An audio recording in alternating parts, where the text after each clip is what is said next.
Okay. Anuanumu ene atifo. Okay. Okay. Anuanumu atifo. Medamase. Yasa babiem. Wo a ufolo Afriye TV. Medamase pa. Na yigusu bo niyama hu dawro yesi adwumasua. Wadawroma. Enne ankasa. Enne ankasa. Abruwa ipuma tukwai mama. Ya bopro. Aba biduru abuaso market. Okay, Abuasu station. Ya babe tu opini kesi bia. Okay, Abuasu ewo kwabre. Abuasu ewo kwabre mansimu ha. Ya babe bo pro pro. Aba be do all for real. Ana okay, all for real. Me pato yensa ka opinion kese no. Ye pese ye ne ndi nkomo kakra because ye ne mu sha nkomo twetwe ase no. Ye ka se adwumasua ho dawuro ana ye bo. We de madam Roma yensa ka opinion kese no. Ye pese ye no ndi nkomo emfa adwumasua no ho. Edie benti ana adwuma no kra wa ye de be wa bie. Edie benti kra na adwuma no. Wati masua baba be duru pempensuo we ebia na so utifie ebia obamabu ebia adwuma no soso no ebia ye de wokoto adwuma ma ompese wo besua adwuma nyambre nya time na etwen ye pese ye ni sa panyin kesi we enye de be entwetwe komo na won fu kwan a obeye de be wo de be kire mu a muso no nsano adwuma no muso mu betima ye de be asua bi afrim ye damase every time be a modern channel no to Afriye TV. Montoko so follow ye. YouTube. Ye de niyama pa ene ye de bremo. Ye damase. Ye twa ye ho aba kitua bi eba na enu opinion kese ye aba be twetwe nkomo. Mentu mo afidie no nkoba bia. Ye damase. E kwa aba. Say a coba ubebo okay. What's the visa of the media? Market is all for real. Now, but you need one man in the pressure. A human being away and a half. A human being and away and a half. Okay. A human being. A banner only as any sort of who is a human win and a person a day. Oh, yeah. Now, would the son, my catch us a who interview here as someone on the back. Anna may you. Maybe be soon after this the next question. Okay.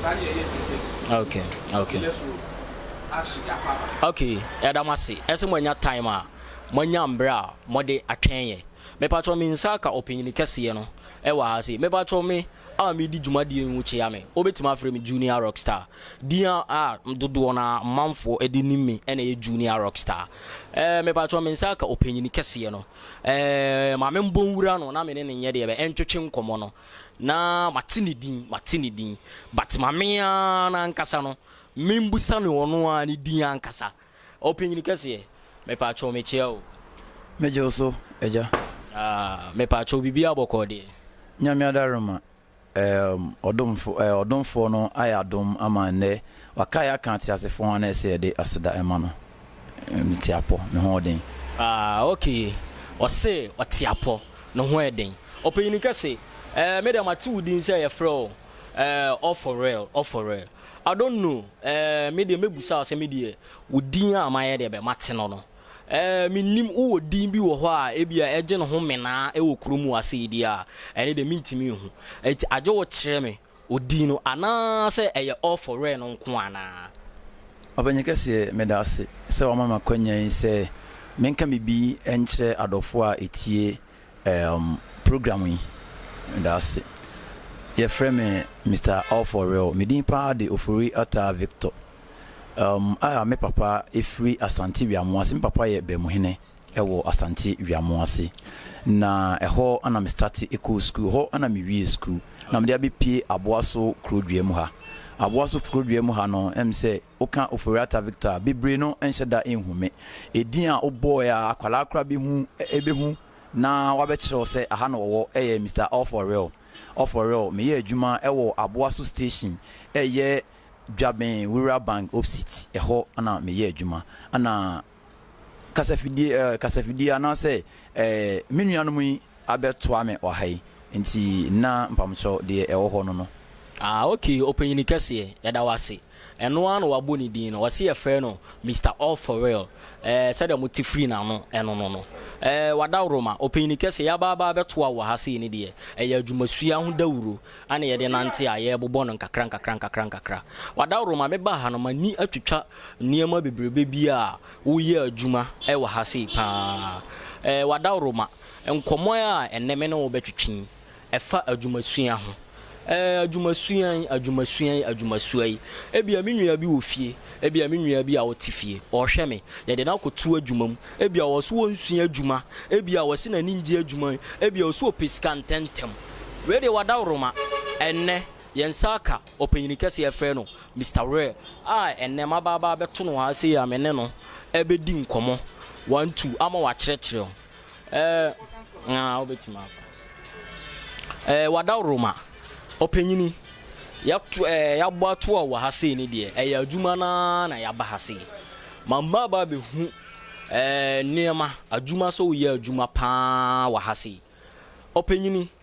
enne me kura metima aka sɛ me yɛ youth ebia me nua mo amu ofie a amusi amu peskan tentem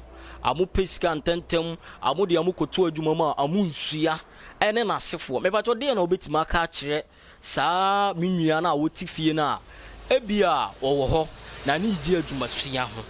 me beto wo ye master wo ye wa adwuma wa hase die na wo betima aka kyerɛ saa me nua ma amu wo fie na adwuma endon mo kwan sɛ amesua adwuma no de na wo bɛka kyerɛ wo wo panyikese me da se sɛ wasa mama kwanya tosomienu sɛ menka bibi kakra enkyerɛ atiefo ne adɔfo nyinaa de mpɛ me ka ene sɛ already medika kan say me wo aboaso aboaso station near Jamira Bank opposite I frame All for Real na adwuma me ye pa sliding windows and sliding doors adwuma no fabricator ye adwuma bebrebe e wo ha adwuma bia se aluminium ni bia ye betimi aye de amount na adwuma so mfa so de se me ka se me ka adwuma ye sa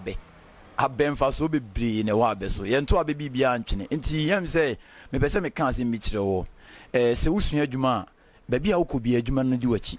ba bia wo ko bia ade na ehye otrim wo free o my Ghana mu na wo ko abrochi anase ba bia wadwuma no ekita wa wo de ye de eko na hwe sabi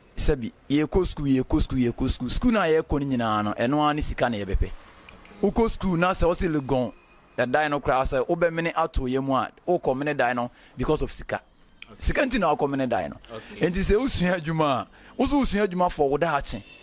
se school na o kono for ne da achen na se adwuma no so usua for wo da achen se wo da achen ubedi yie se sie sabi offer me ti hey sabi obi ka se me enko amekọ essence adwuma ikitaminti obi ka se me enko amekọ obi ade da ho amempe ade nti obi ade da ho amempe obi ade da ho amempe no de nti ma mempe ne se me won sa no dwuma nyame so sirawa no wesirawo se wo won sa no dwuma wote ase wo won sa no dwuma bibia ni ho ayeso nyame ye ono ma wa dwen se sua dwuma no obeche ama na yede ason so enti se obi won sa no dwuma bia me nyene se se me kofo obi ade na ekina nko me nkwa na so ayede abetwa enti no adwuma sua de emfa so bebre ne wo so na bi ka kan se te sa abe yinya abe so mfa so bebre so hwe mene mma bia edi agro eye me namfo ama advice o mo enei omo no omo edi akire be omo be di kai because of adwuma sua nti asat me no ka so me interest omo pam ade me my advice am the mom because of me experience kakra menya wo adwuma mu nti be si ameti we nyame ye madom na se na otwe yesimu na ye dwoada ene dwo me ba na menya adwuma na menya 50 cedis a the next day enkosi kwasiada na de bia menya 50 cedis aka bo mo yesei obi te bank oye bank adwuma bosome na yetu ya ne ka o enti check me so sika menya free week ni nyina ka bom na ka ono so month no sika obegi bom mene no hwana ebekọ nanim ye wa na obekọ anim me say bisa question bi say yesi free obi doctor say oko school na say doctor no oko school no oko school say doctor no be say oda dan mu a e kwa be so no be for be da dan no you know what bizarre and guess your power opinion what anuanu atifo we the opinion guess what to question na ya de ben amamo we the odibisa ayeso ombusamo ayeso ombusamo be patromo de mo follow nkomo na me ni opinion kese ye ne ye de be edi no wato question na amamo we the wato amamo eti we de me nsɛmrɛ ma me san kɔ no so biom no won san ye de be nkomo no ye di no na ye de be eye de no wo kyerɛkyerɛ ye sɛ de ye de be si hawa adwumasua no mfasoɔ ɛwɔ so eti opanyin kɛse masaba onansi biom we de wada roba sɛ de ne ye to ankomo no so na ye nsan hye ase mfiri hɔ a we de mato ama me nua no mu ni amo a mo hwɛ ye no adwene saa question no ho question no question no kra o say doctor so go school o si dan ya ano person that dem mu ahwan na be man be bia man ada okay okay ene de say ene de ye mesini mesini na be si dan no asi ho ama wo doctor ni na wo wo pane no wo aye de be wanya ba be da eti we de eye mesini na kire say adwuma no e wo mfaso because mesini no wan be si dan na nsi a wo doctor ni no ebe ye de no wanya aye de be wanya da eti question na minua be ma na busame no eno ho saa ansa no na minua mo amuti a mo hwe me no me de ama mo no eye de be eye mesi ni a etu ye de ma mi tumiri kan san kɔ ne nche bi na me ne no san kɔ to ankomo twetwe ne so bi opeyin kese ansa ne de se we de mato ama ana me boa antu okay wadawroma na wugusu kasa na oto kwese ne ma okay okay etiefo ye to aye nkomo no so nkomo no me to question at the buy na question na me to the buy no ho it tells you say obia won a field say doctor ehia say odadaim na say doctor ntimi nsi dai e ma no ho na say medicine e bi si dai na it tells you say medicine no so won faso pa say the doctor so won faso no say so na medicine so ye dey e won faso enti say ne say doctor I am promise me be adwuma ma na me de na be che say me kobokro no die na be kame se me nkobokro no because doctor mua yenim doctors almost on faso a yewo yenya na doctor mua to ne sa afre me se me ye adwuma ma no dia e kire me se adwuma no emfaso ye dey e wo so enti no eni kwa se ye nuanom enketo ano ye maame nom ye ofa asefo no ene ye sisters no omtoto adwuma ase ni kwa som toto adwuma ase kra hwe ade bi aba e me ya pa ba ko ye se free be scamming okay se free be scamming e me ya because we ase ho o won kwa wade nyina o won kwa o wade nyina nti ade ne ye ntwe nyame ani mu adom na ye pre ho anya hwe ai se otimoto so na de moto ko race enkwanhie bia sipe se de moto no milike e ko no saa so na obi free wi ase na se o pre ho aye dey akọ paso onya me point ni me fa chomanya ye di nkomo nti na ma ye din a enti no mesre me nuanom ketwa no hwe for real ohu me a onhwa me ka me age abeka se me boa onhwa abeka se me boa okay isan se ahobrase ene obuo ene wodwo ene afutu a ye pese ye fa free mpanimfo bi ho adwuma ta ma me sua adwuma no me ka se me ka mu nsem a onhwa ade be san ye anuanom ne atiefo nkomo na still na yegusu edi san nkomo no meda wase ese wanya time a wodi wa fidi ato eye Free TV ye de niema pa e de mamo wada roma me ne opini kese no egusu twetwe nkomo no wose me pese wose wotwi osua adwuma no na emu haw ebi emu tete ebi emu sei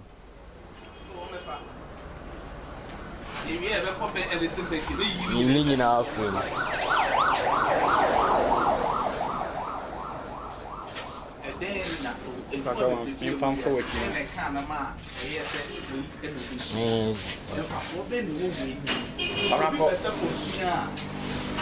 obi pese wo sunya se na wo ya o pese mo kran ya after eso so no na ju mu This never pay me more for you, like experiences in the name we are there, and name we are there, that kind of Nina. Now, me person being bisa. Now, me person being bisa. That's an attention percent for relax. No, that will be tension. Tension.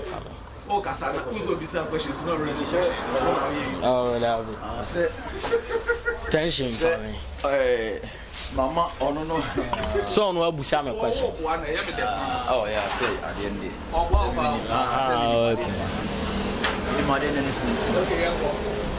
Okay. Opinion. Men can say, Ajumasua, Ewo, and Nafum. Ebia na minua bi otifie o hweye na ebia ebeya ne den se obekwa akosua adwuma menka ne se adwumasua minim se wusua no enda fom de na obetima aka kire obi a wotifie no ana se adwuma na wusua ye no mfaso ben ana wanya afiri adwuma no mu a enne ote ha se ya wonya bibi kwowa no ebia na obi ti hoi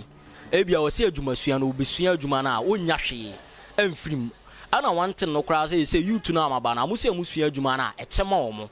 but ebia wo no wabie wo adwuma no de na wo fam oha be na wo fam atiti be na watima fam watima ba besua adwuma na wi a wapon ho a enne wo so wote ha wo ye bibi wonya bibi kakra e de kɔ wano de na obetima ka kire minua mo amote ho no. All right, challenges are ye face wo adwuma mo no de a lot a dawson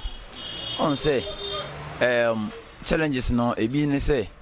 on say ye maame ene ye papa no mom de ekoto adwuma mu a mostly na ya no mo yi omoni to mo yi omoni a ekom de ebi de ye pa ekom de ye papa nti say wa mia wani temi say wo da ache ene adwuma na ye de wakoto mu na ene ye wan hwe a obigyae enti meka ama obia te say se wusua adwuma mesere say ubemia wani na adwuma sua on say mpanifo okasa bi se ba bia de bia bonyoma de etale ho ba bia de wo bia no hu se nyonyono ye de ewo ho enu nti no adwuma sua ebema wo da akyan kese nti no bonsam kura ni nye ho se obetimi asua adwuma no wapon ho. Okay, enye easy adwuma sua de eden nyame kura anye wadom na wanya master owo do anase tema masa oho bechiru yi pa oho bechiru because ye kusua adwuma oswame anu anye nkwanta ye master baby obia no meka se erade nhyira no na onye ne kese na ontre na him because ono ne nam no so na yeso nya baby ai de asie panifo ka se bi se de nam no so ehunu dwom no ne ho na ti baby e master wono ye fe ne sahel nti samola mankwa baby obia no erade nhyira no se oyi ne timu adwene bi de amaye na yeso ne yeso yetimi aye obi because senye adwuma sua nke bia enka beba bia nke bia manomonsa nke bia nke mabo se me ni bibia ya de o man se yenkotwa bia ne makotwa bi be ne adwuma mi yei me hu big men ebi ennam di ka kan se doctors e ba ya na mo so doctors akese me ka se me bo mu din a wan hwe a on kan se adwuma sua se se wa se hu se adwumasua fa so ye de e wo so yie pa okay o se adwumasua mfa so e wo so pa menua mebra na wini wudi nkomo no wonsem na me pese me mfa bibi kakra ye de ben emfa ma ya tiefo me na wo kasa no wo se adwumasua enda fom na usua adwuma no kwan be so ana ebia mefa ne se wonya sika to aduani di because meka se wusua adwuma yi adwuma de wusua ye pon a ye ma hwe because wo de wusua oda chinti ana wusua kwambe so na ebia meka se ebia bra panyini meka se ebia wobenya bibi e de ato aduane ana wo kra wo kasa yi mu wo kasa ebia fiefo so emboa kwambe so ana utimi force ya utimi wie ya adwuma no de pon ho a wie ya ene obaba bibi wudi kwan be so ana utimi wie on se bibie mu no se okese yi unya gidi unyame mu se de obeye bia no unya gidi unyame mu a obitima de aye hwe on se usua adwuma medika kan challenges no hwe me na meti tafo ahembro no mesua adwuma wa no manye nkwanta dem de to aduane di kura ma me no eden nti ye kwai be so na me fa so a betu TNT ansa na ma say nya me chop money okay enti no me ye madwen say me ye babunu me sorry a ye kɔ adwuma nonso no bo pa ho pɛ ye be pa mo ofri adwuma no enti no me di tell me say me be say me di adwuma no bo me bra na me da achen enti no me sorry ahomache na onan sorry na onan a enema efie nema nkitinkiti bi wa na ma ye me nyanye say efie nema nkitinkiti ni wi a be hu say ye frɛ ba bi abawa route no ma wura mu ho me nante emo 6:30 na maduru so ame okay mami ni say adwuma no me be say me de eye adwuma me de bo me bra so we dey mesre mo nyese me ho na teme na me dey kansa asemi na me papa kra wo amanone okay enso no me papa amanone no na wo no manfa sa privilege no amatimu de bi anye de enwura me because me dwen say bible kra dika kama yati ase say emfe ni ntu nipa so okay di one say emfe ni ntu nipa so me papa ekọ ye na me de mani ato so papa wa brochi ti adwuma no ene me kwa ekina me nkọ ene me kwa ekina me ebedu baabi ebedu baabi na papa no me kan say ensempi ekodu baabi se nka me nsua adwuma no na nka me mabo wasi ekoduru baabi wansua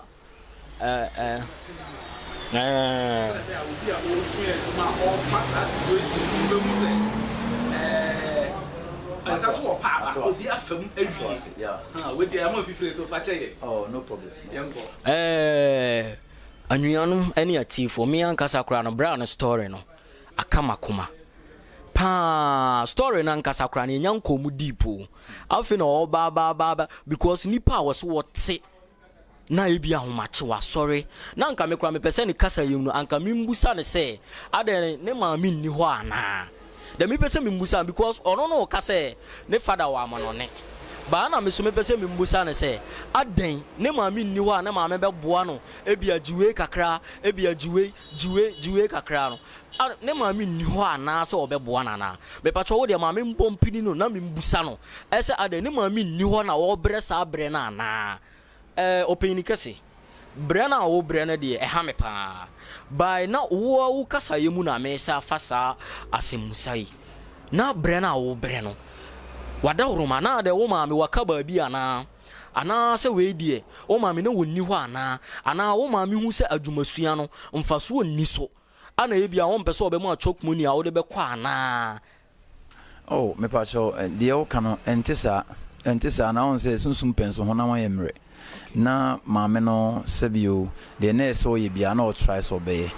na we de mesre mo memfa kwanya we so na me nam papa baako ase me papa baako ye fe no payao imos ofori ata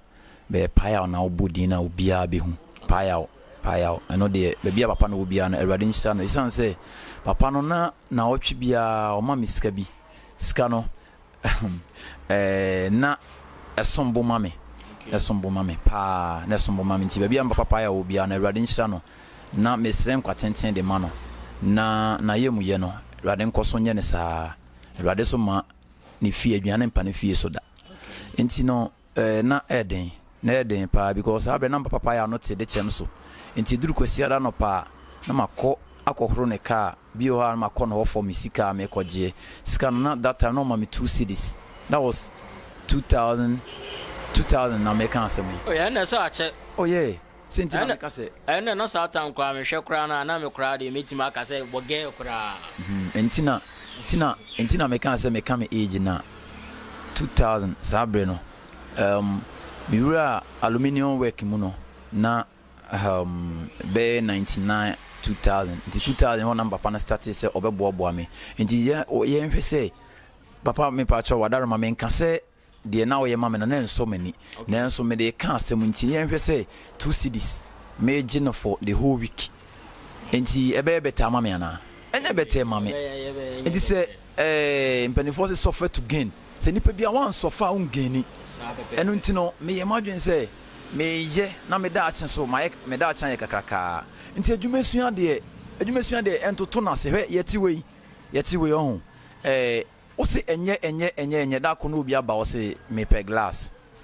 na wanya akon hu masika o okay teacher ni wo kwatena school mu se wo kira de apart from so obeye part time ana classes classes say part time no an classes o ko first ka we Uncle Fesca way. When you scabby our baby, this a me, Monsieur Juma, day in, day out, met him a Juma, your Juma is on aluminium work. And then, any man of boy at Dimby. Yes, sir. Ka Obi Ocean aluminium ni bia Kasabi, Usiana Oceania on your moboda. Okay. Ocean aluminium na Oceania on your moboda. Okay. And I also who a titru. Because Sabi, you be any sliding window, and I say sliding door, and I say doors, I can see, and you'll be any me. Okay. So, as I see, I'm no say. So, Obama in Chess, window mounting one mount, that's a message 1,700. In Geneva, doors in a bit my. No more will be. And to be only be obeyed my Jumaya. Want to mean yet? Yes, want to mean yet. And you know, a year, I can say, a true. Any almost semi day, it will be. Anna, it's me, yeah, Juma, only a normal year, Juma. Okay. Almost my respect, it's just say, or no, here be no. One vessel or a nurse, one vessel or a doctor, one vessel or a teacher, one vessel or a manager. Okay. Pastor, they make out to myself. Filling station, Juma, and any. As I say, managers, so I don't know managers, manager, no, here be 1 year. And you're not no. And you must see, dear, Massa. Unya biti fie no ka so besu adwuma aboa no oboa na onso beboa o okay on say ewiase se upeja on sa ne nyina anyepe nyame ne nim de nti oye ne sa owo ba bia opese odi obi ewura ba bia nyame wo ba bia opese odi obi ewura enti se se mame kan kiro unya bi ofie na se oni adwuma ye na se odi na koto adwuma ada se tailor na adi na kotum na nyame ye na dum no timi pon no ho na osua ne ya na se ward no koto adwumam no na se opese opam atade a o de kwa boni so ni ana dabi e kwa koma nwa na mana pam ma ono a nyemfa so no bi no enti mesre se yen kan enuanom enketwa no enhye adwumam school no de obi nka se enye school de masa yen toto na se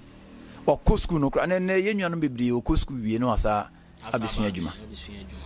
so what ya se wa kusku ebi obe o se sua adwuma yenim university phobia asatime no kase o mu sua adwuma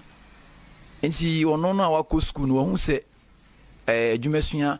enya se nkonsa mesua dabi enti mesre mo nnuanom nketwa mo ni mre na adwuma sua no so de eden meka se enya den na metwa nkontompo akire mo de nti a meka se eden no obi wo akwa kwose na se na bia wo che ne panyi kra be san se o che ne panyi no ukoto na dwuma mu nti no otimi suma o anyhow be bia otimi suma ma akọ be bia otimi suma e ma akọ enti no dwuma sua de obeka se da fem no o se na me wo man bi wo madwuma mu ha man panimu a oye ne papa aboti pen oh yes oye ne papa aboti pen awo asoma so ya okay oh asoma so ya ogusuba ana se wa oh abepon no ma penyini na wo ka se watima ba be pon no ho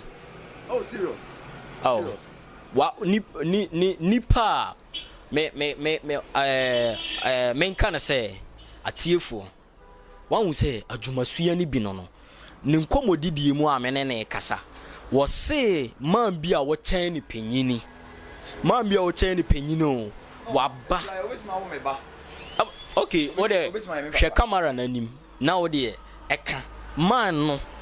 penyini a wo chen no kra wo chen no a wo no kra be friend daddy ana ase dada enne waba be hye nase atima sua adwuma na wie atima pon no ho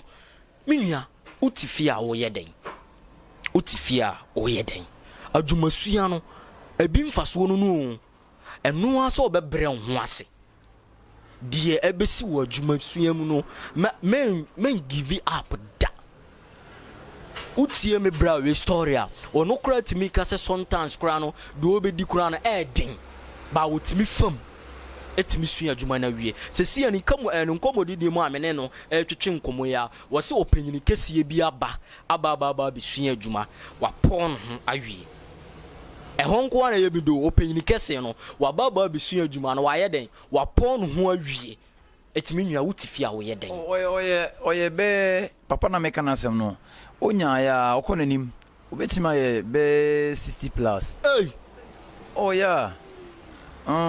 So poor ya ma baha me no ye interview wa ha sei. Papa na say ya na papa na ba be pon no ho. Metima frobi. Metima frobi ama wa bisa no se nkontompo na me twa. Medamase. Medamase. Mo amhwe aye Afriye TV. Me nko ba bia. Wan hu se nkomo na ye di no. Me atome so. Me so ye sure so wo so a utifi a wo so wo hwe interview no. Wo so abeto wo so. Na de enti na wo be ka se adwumasua wunsua. Utifi a wo ye den. Masa memmo wani mbiri wo bi sika ne ka mu a wo dan no. Memmo wani mbiri. Me say kura na me ne mu ye interview no kura no. Me kura me come o da kro ba ko me a da kro ba ko. Me ne director, me ma director interview me. Na me so ma come story a kire ho. Enye easy. Adwumasua no me say o force na wo sua adwuma no wi a wo be di master mu be ye wo de. Me ka kire. Enti me nua a wo hwe eye Free TV. Me da wase. Ese wonya time a wonya mbre a wo ne ye de ben ehwe. Interviews ni nyina ye hwe no ena mo wunti ana yenya sa time na ye hwe no me nko ba bia bra na ye ne ye de ben ye twetwe nkomo no o kire ye mu details bra wa bre said the warrior SWN wo so wa be ye master no o ti mu de etu ti fi a wo ye nan ebia wo ye bra panyini bi wunua bi wo ti fie ebia wo pese wo mfa nkosua adwuma membu na bam eye tailor eye hairdresser o ebia said ya mo slide ebia doors we ya bra we maba beto no ha se ya eye na adwuma o slide doors we ebia wo person slide wo door wo twitwa wo ye hu bibia wo neema wo ha se chesa adwuma no o ye de be wo te adwuma no wo se no obre o mfiti ase ba se se ya wa ba be dane master no odi hu mfaso enti wo a wo hwe me de na wo be ka se wo ba mu bebu memo wo ba mu mbu memu wabam mini sure say interview a wo hwe wo a wutifie ebeka wakoma ama ye be wie interview no kra no adwuma no kra wunsua bia obekwa ko ka kire o ma me say mama fa me koto adwuma asema mi kan enye say bia me ka ha mani o me ne mu na ye adwuma mo ye viewers mo hwe me every time bia adwuma suan ya boy pro aba be duru Abuasu station Abuasu station enne afutuo na eye ye de bremo no Afriye TV ye de bremo me ye so wutifie ebeka wakoma adwumasua no eho mfaso o menua adwumasua no eho mfaso menka ne se bra yukura na me ne ye de be ka sei eho course na wo yi ebia wutifie na wo hwe wan hu se wo kasa se ebia slide no ye mfa bi mbra ebia se ni nyina ye adwumasua no sika wa pon ho course na wo fa no okay ene de menka ne se yakwa ba yi de ye nsan kɔ ne nkyɛn ne ye ne nto ankomo toto ne so enti bra panyine ye ndi nkomo unim ade bia me fe ewo adwumasua ho no se usua adwuma na usua ne ya asem bi kura to a ana ohu se yes adwumasua emfaso ye de ewo so because ofafo na otimi freeway ofafo otimi freeway because of omunyina your customers. Okay, pastor they make ultimate I say obi a me fan teacher ni e kira ade na yon teacher say no abeye na you can say nadamfo na say na adwuma ye ni. Okay, ha nti sa so na adwumasua sa obi a utimi fafo frɛ no na obi sa bibie de efiri nche he me won tem ho say me wo doctor say akese pa me se me pese me bo mu din me no mu ye free pa se ekyere me so a obefro ono so bibi kyere no so a ono so befrɛ so hwɛ unim makwala ba ko ha sisi ono na ma sisi e onim asante region ha ba bia because of adwumenti ofri sahwi ana ana ebepie Abuasu krujemu a onim ha da asat me ne wo kasa sisi e nyame ya adom Wednesday kam ya opon no one makwala na obene nam ha yi waba na wo ko sisi e Wednesday ya na ma me mu firi sahwi ba abepon no amanako master me pa cho wo so won kura no bi nyame bo a opon no we de won hu say adwumasua ho enti na ya ba ha but we dear mene director be kasa mene director be kasa because who pro so na yeso ye bo no mene director me am manager wa bie sa Afriye TV we mene ne be kasa because ono wo adoye mani pase adwumasua ho dawuro nti aye bo no se de wo kasa wo baba ko be pon ho no mene director be kasa ne ya hwe se ye betima ye ntotoye na ebia ye de camera ba be si ho ya twa na ebia obi a so otifie na ebia endo no konsa adwuma no obesua no obesua adwuma no ba ko pe onso films bi kra ma meda wase eso wo hwe Afriye TV menko ba bia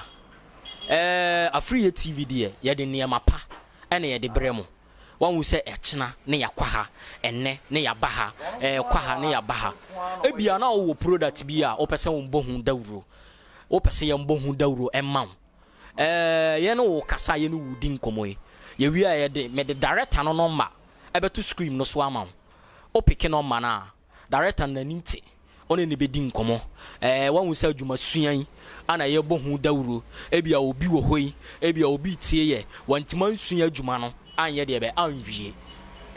ofa no mana one director endi hu nkomo opese ni nipa kro no emeye interview wa pon no no so ye master no so pese yeso ye meye ne interview a o de no ma no me de beto TV na ase director no ma me de beto ase ofa no ma na wo frɛ director na niti o de o kra wo frɛ na obi a obekasa me kra na one me kasa obejo so feso ono wo bedi nkomo na wa ye nhyehyɛ ye bia se eye se munye de ye be ye mbra ne ye betwa wa de ma wa ye be ba betwa ma eye low price we kra de akokɔ kitua bi low price bi eno a se wo de wo ba ye de number no betudwa na wa frɛ na one director adi atwetwe nkomo meda wase ese wonya time a wonya mbra o hwɛ Afriye TV still men ko ba bia me ne openyini kese no egusu twetwe nkomo ebia wo hu se ebia wo sore ebia wo yese eya adwuma no ho a entia eya adwuma no ho a entia ebia wo so ofa course a eya adwuma no ho entia entu tifi a wo ye den me ye sure se interview we a wo hwe wo Afriye TV no ye be wie na ebeka wakoma wo so be fa bibi ewo meda wase openyini kese na asa ba be ka yensa bim said na still la ye ni no gusu ye de be twetwe nkomo no manya na yi de was still na nkomo no egusu koso no ma membusa no ese ebia adwumasua no time na no wo wura mu no anase time na no wo mu no ebia said wo se ne papa ewo ebia aburuchiri no ne wofa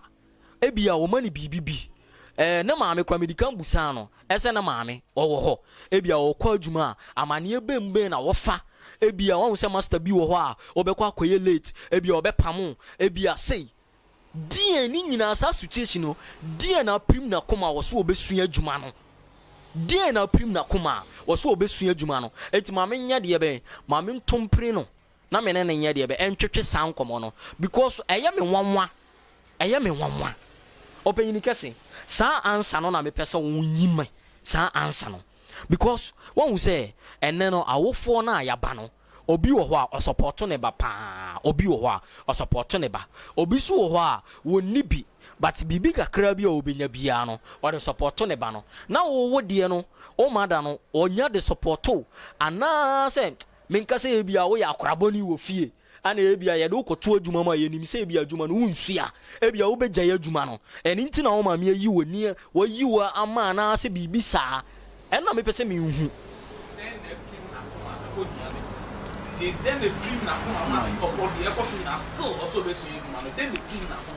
okay DNA prim opanyini we nakoma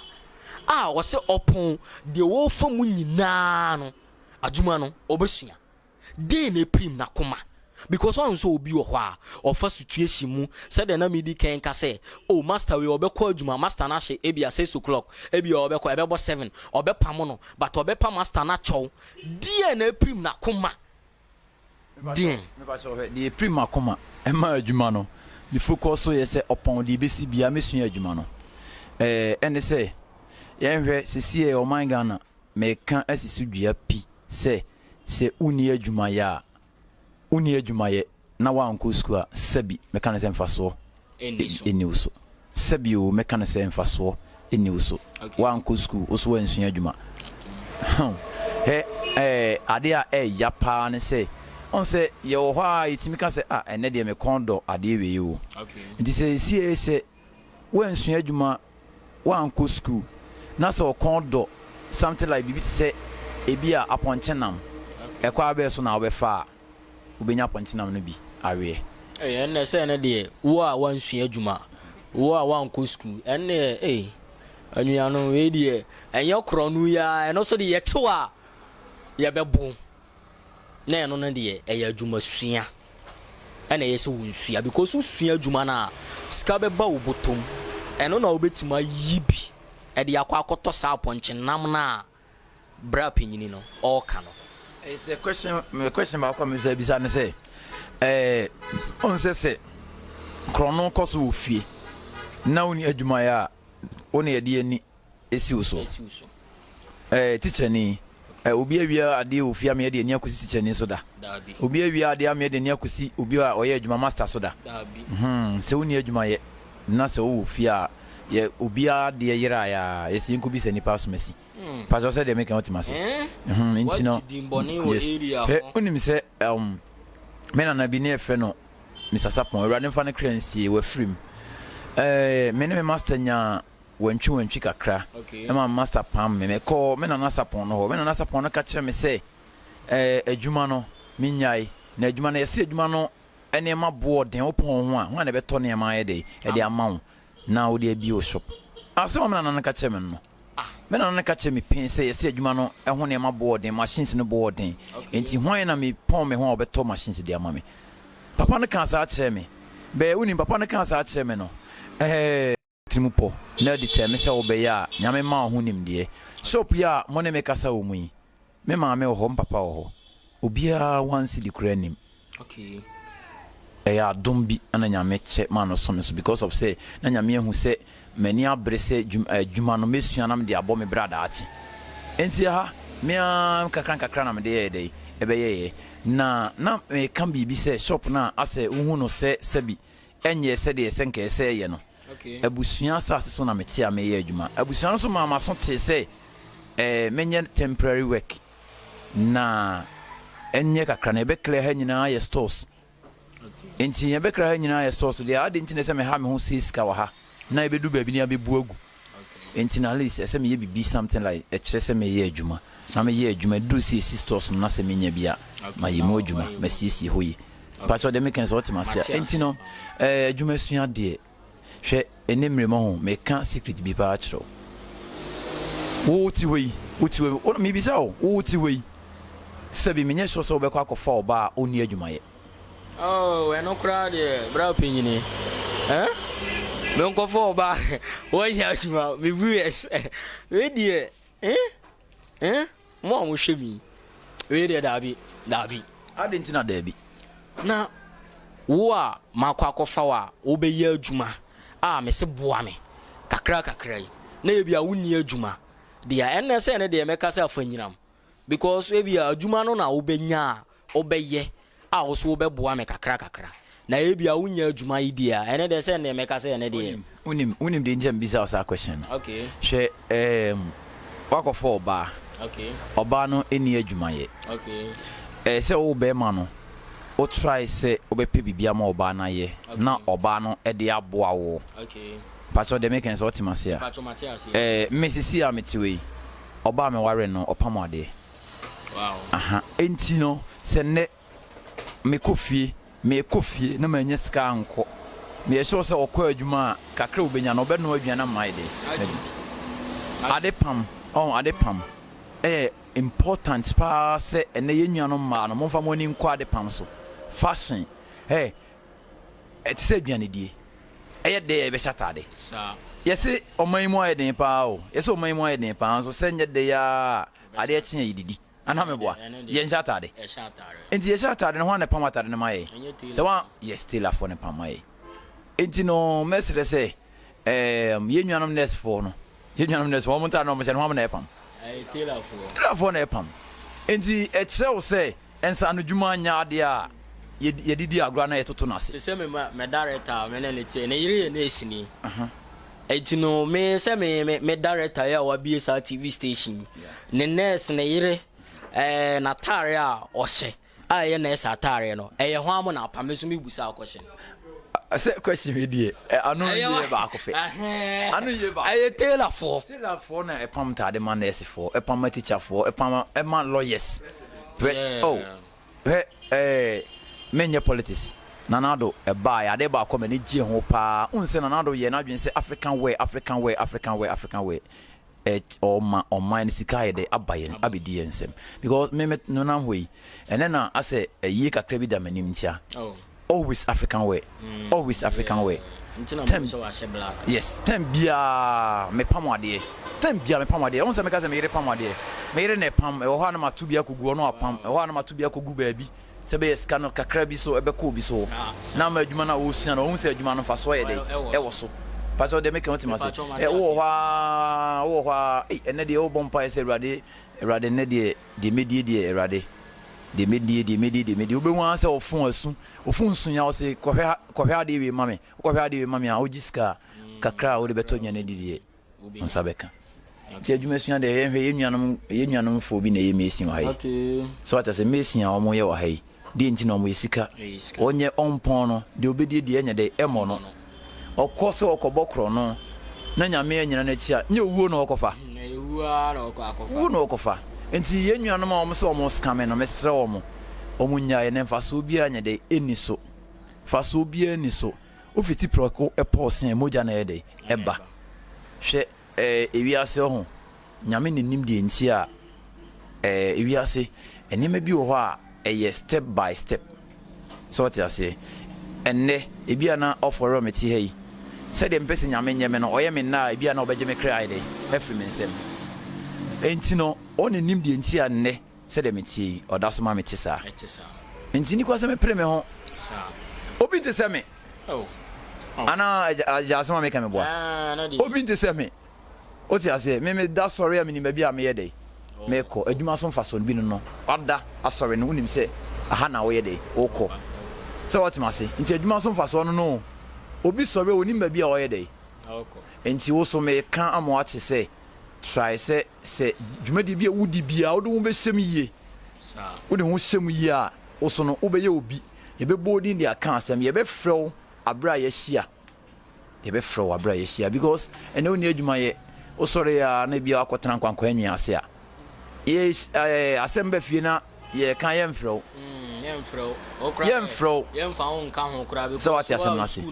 wanko wa adwuma so awansia enti ene de na me ka no on se me dika ka se ma bia me no mo edi agro nyina me advice o mo se maame wanko school no uni maame ana papa odo ku school asua adwuma no de nyame ye wadom na se utrinsa na enye tua o de fa komsua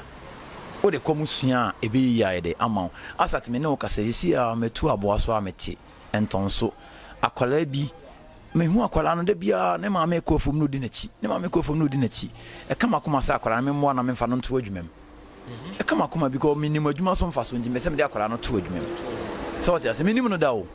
minim ne da enso e kama kuma se me bompa se mama na kubi se adwuma no aka amount na ye de a kire me si me sere rade se erade na ndom me na me so me nye bibi ma akwala no na akwala so da achi enye yi because akwala no wo adwuma ya onko bokro no o adwuma ya so o sori atem bia no obe free efie no aye de akọ so ti asinti adwuma no de se ye ka adwuma so mfa so a ade be chin ye betima kan nema bebre de afa adwuma ho pastor de meka otima se pe unim se oye adwuma ni a wo protocol kese oye awe o protocol kese sisi a me ne otia ameka se mame nko anka as hospital so oye also oye menka na se oye judge ana bibisa ye kwa anka as hospital me wure mojaw adentia because of majuma yes me yenti me ko ho akoye adwuma ye de emo mo me ko ha makoye adwuma mo hwe me ko Asi me make say me kan ya na me call Agona health insurance office. Okay. Sabe insurance e ba foforo no. Na ebitimi kodi 2 weeks.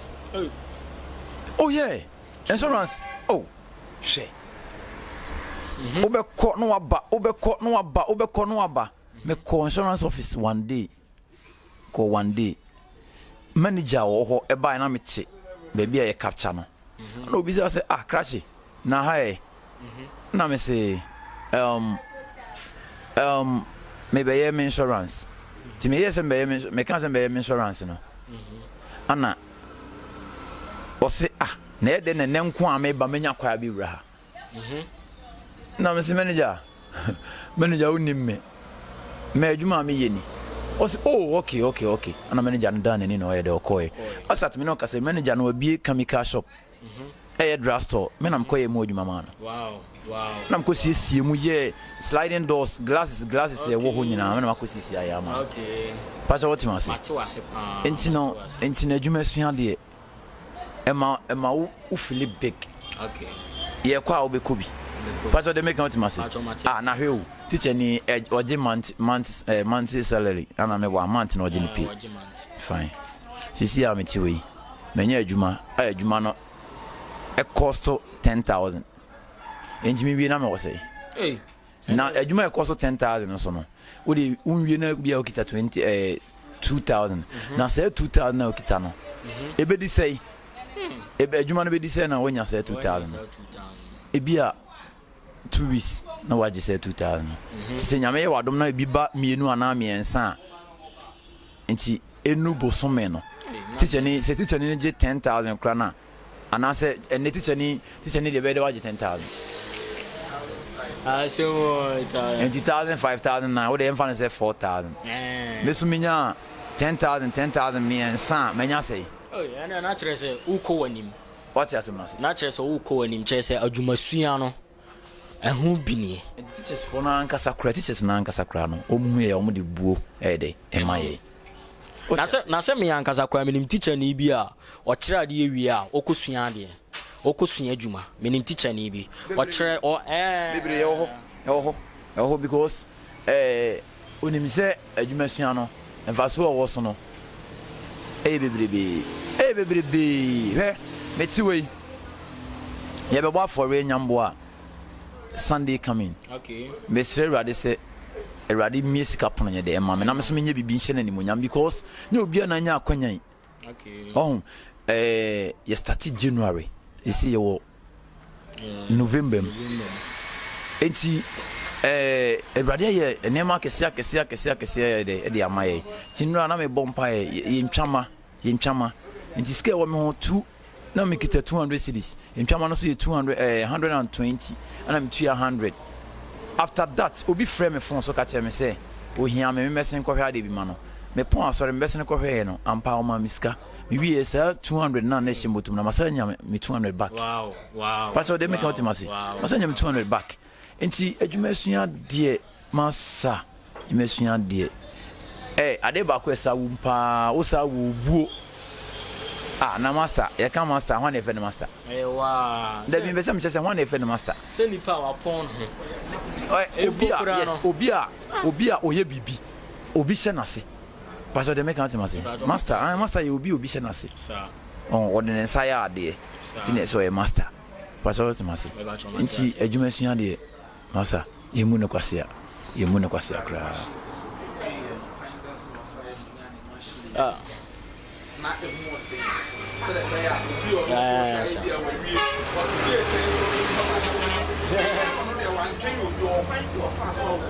machine. That machine was a machine. Because all kinds of machines don't want into your then machines. Okay. Opinion casting.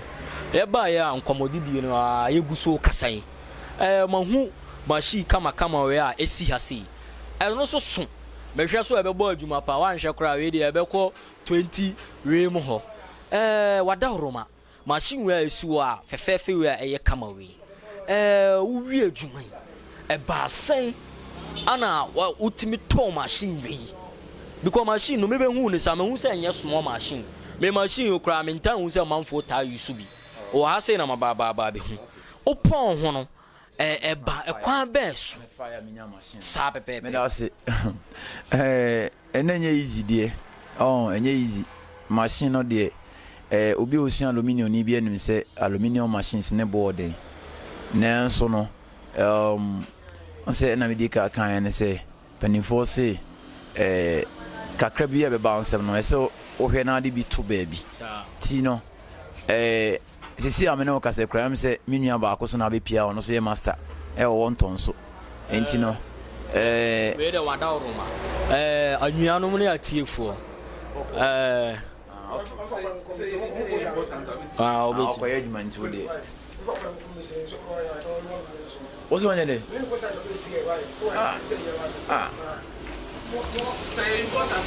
wana na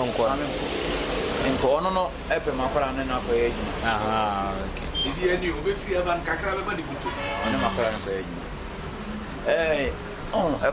ekoya me fa so enya me machines no ho on se menya adwuma na ma try say adwuma na menya no mesie sika kakra isan say sebio meni obi a auto machine na de ama me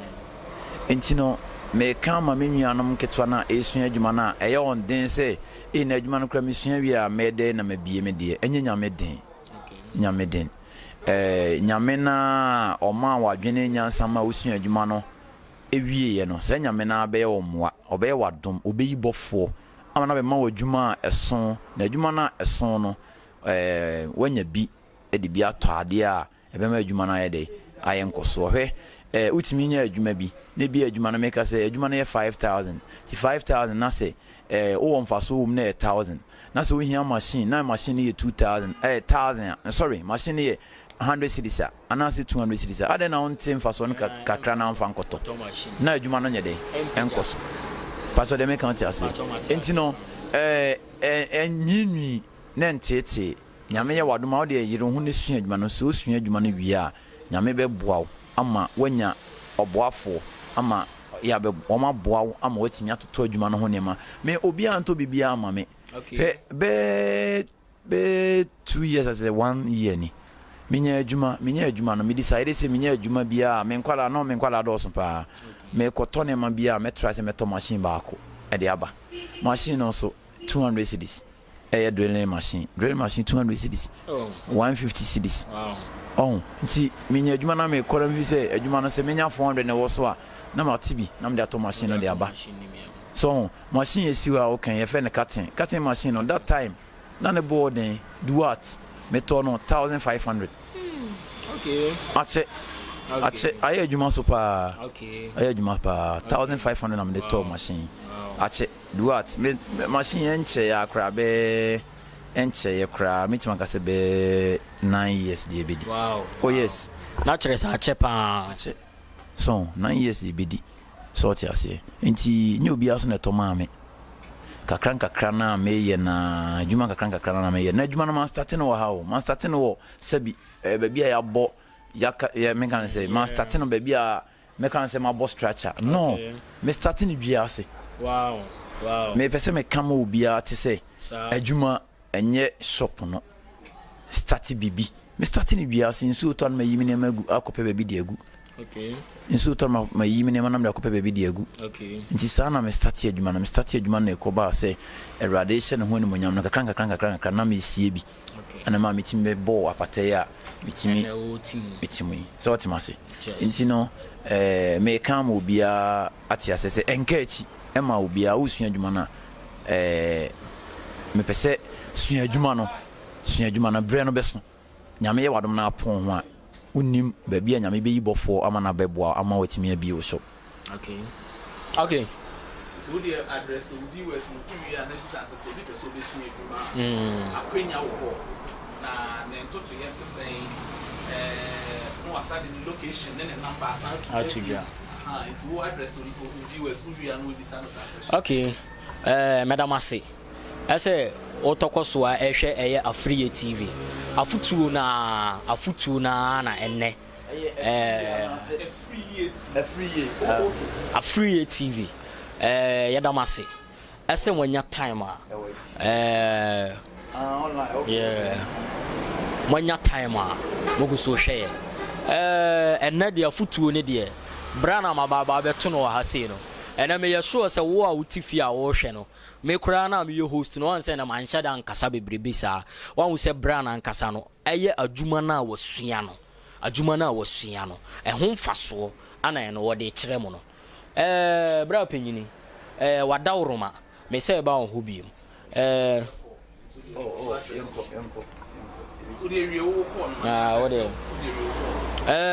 afutuo no ana still yeguso ede mamo no me yeso so utifi wa ba mabu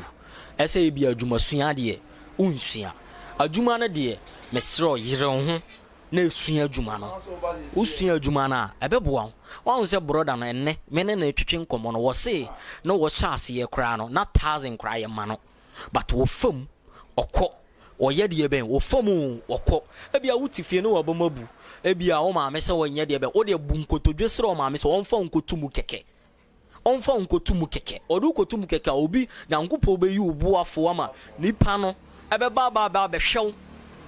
adwumasuo enye izo but wo so timi forso asua adwuma ni wie a obetimu de won se na brother we na maba na nche ya ne ye interview we won se enne course a wo nyinya eya adwuma na mfaso na bra penyini we de wada roma wa wie ko no de ma me nsambra unche biem minim ebia obi pese na ni gye ho opese wo nsua adwuma ebia wo hwe yi because ye station we de me kai se koye interview ye wie ya na nipa kro no course a wo nya no na ano eden sesi a me no wie interview we ya de koto ho ebia obi hwe ebia opese wo mbesua adwuma yi opese wo mbesua adwuma but ebia na sika enne ne botom ebia na opese wo no won kasa ebia oba obetimi age no obetimi ne na awofo adi nkomo ebia obetimi age na obetimi ahwe ne nkakra ma ebia adwuma no wapon no ho ana so oke wo de obefa ne se wo ba me ma o kasa nwa bebre onze makola na medika kan asem che so office bi ne ba ya no asatimi no kasa oba kruma on ha daida wow on ha daida obedimi nche be 4 to 5 years. Wow. On high died me and my man on baby ote asat me no ka say. Ah de be pon ho nyambo ya adoma Wednesday no. Me patcho me ba poso. Nyame boa wo so be pon ho. Eno na me pese me viewers ne matie for mo am follow eye Afriye TV. We die madam Roma me se me ne director. Ye be ye de ye be twetwe nkomo ahwe se mbrepam ye betima ba betwa obi na senior na ono so wo pon no ho no na ebia wusu wutifie na ebia wabamabu na ebia wusi adwuma no wunsua na wusu wufam aba na apagyaw na won se adwumasua no mu ede opon ho a obenya bibi aye de be afrim enti we de madawro adenti amema master opo so kakra ne se me ne director be di ho nkoma ahwe me ne director aha ya be ba be di ho nkoma ahwe enti openyini kese se de na wo me no wanuguso a esi wo ka se wakora ba ko be pon no hu o na me pese wo nsa on se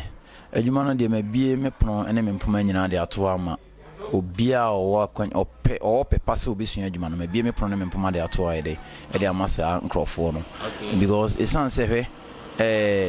on se krono a ekoso bebrebe nyina ye adwuma yenye de ye eni ho no enu ntina makrono bebrebe de ekoso nti me de me wakonya se menua bi obaba me nche se obi sua adwuma bia no me wakonya se meboa no say bebrebe 2005 abra akwala oje akwala bebrebe 2005 be me nyesa de ntia me nyesa no me fi se nyame nhyira na mani pa edefo moment akwala no benya kwaya ba adwuma mu ha na obesua adwuma no so da akyan kese me bi onam bi obebu din basa na waye nhyira ebi na de me master me master edin no enti edin na mbo master nsisi aye nhyira enda na bra boso enti me mom de makonya ansa na benya kwaya ebra adwuma mu ha no de me hwese me jusika me fi se affordable so that bema watimi oda akyan kese enti no oba efidwe mu ha mehwese meju ska kakra bi no ene se meju obi a 700 cedis Hey. Oh yeah, me pese. Yeah. Oh. So. Me pese. Dabi asema me wacho asema wo kan sasi su bio. Asema wo because me minimum. Hey.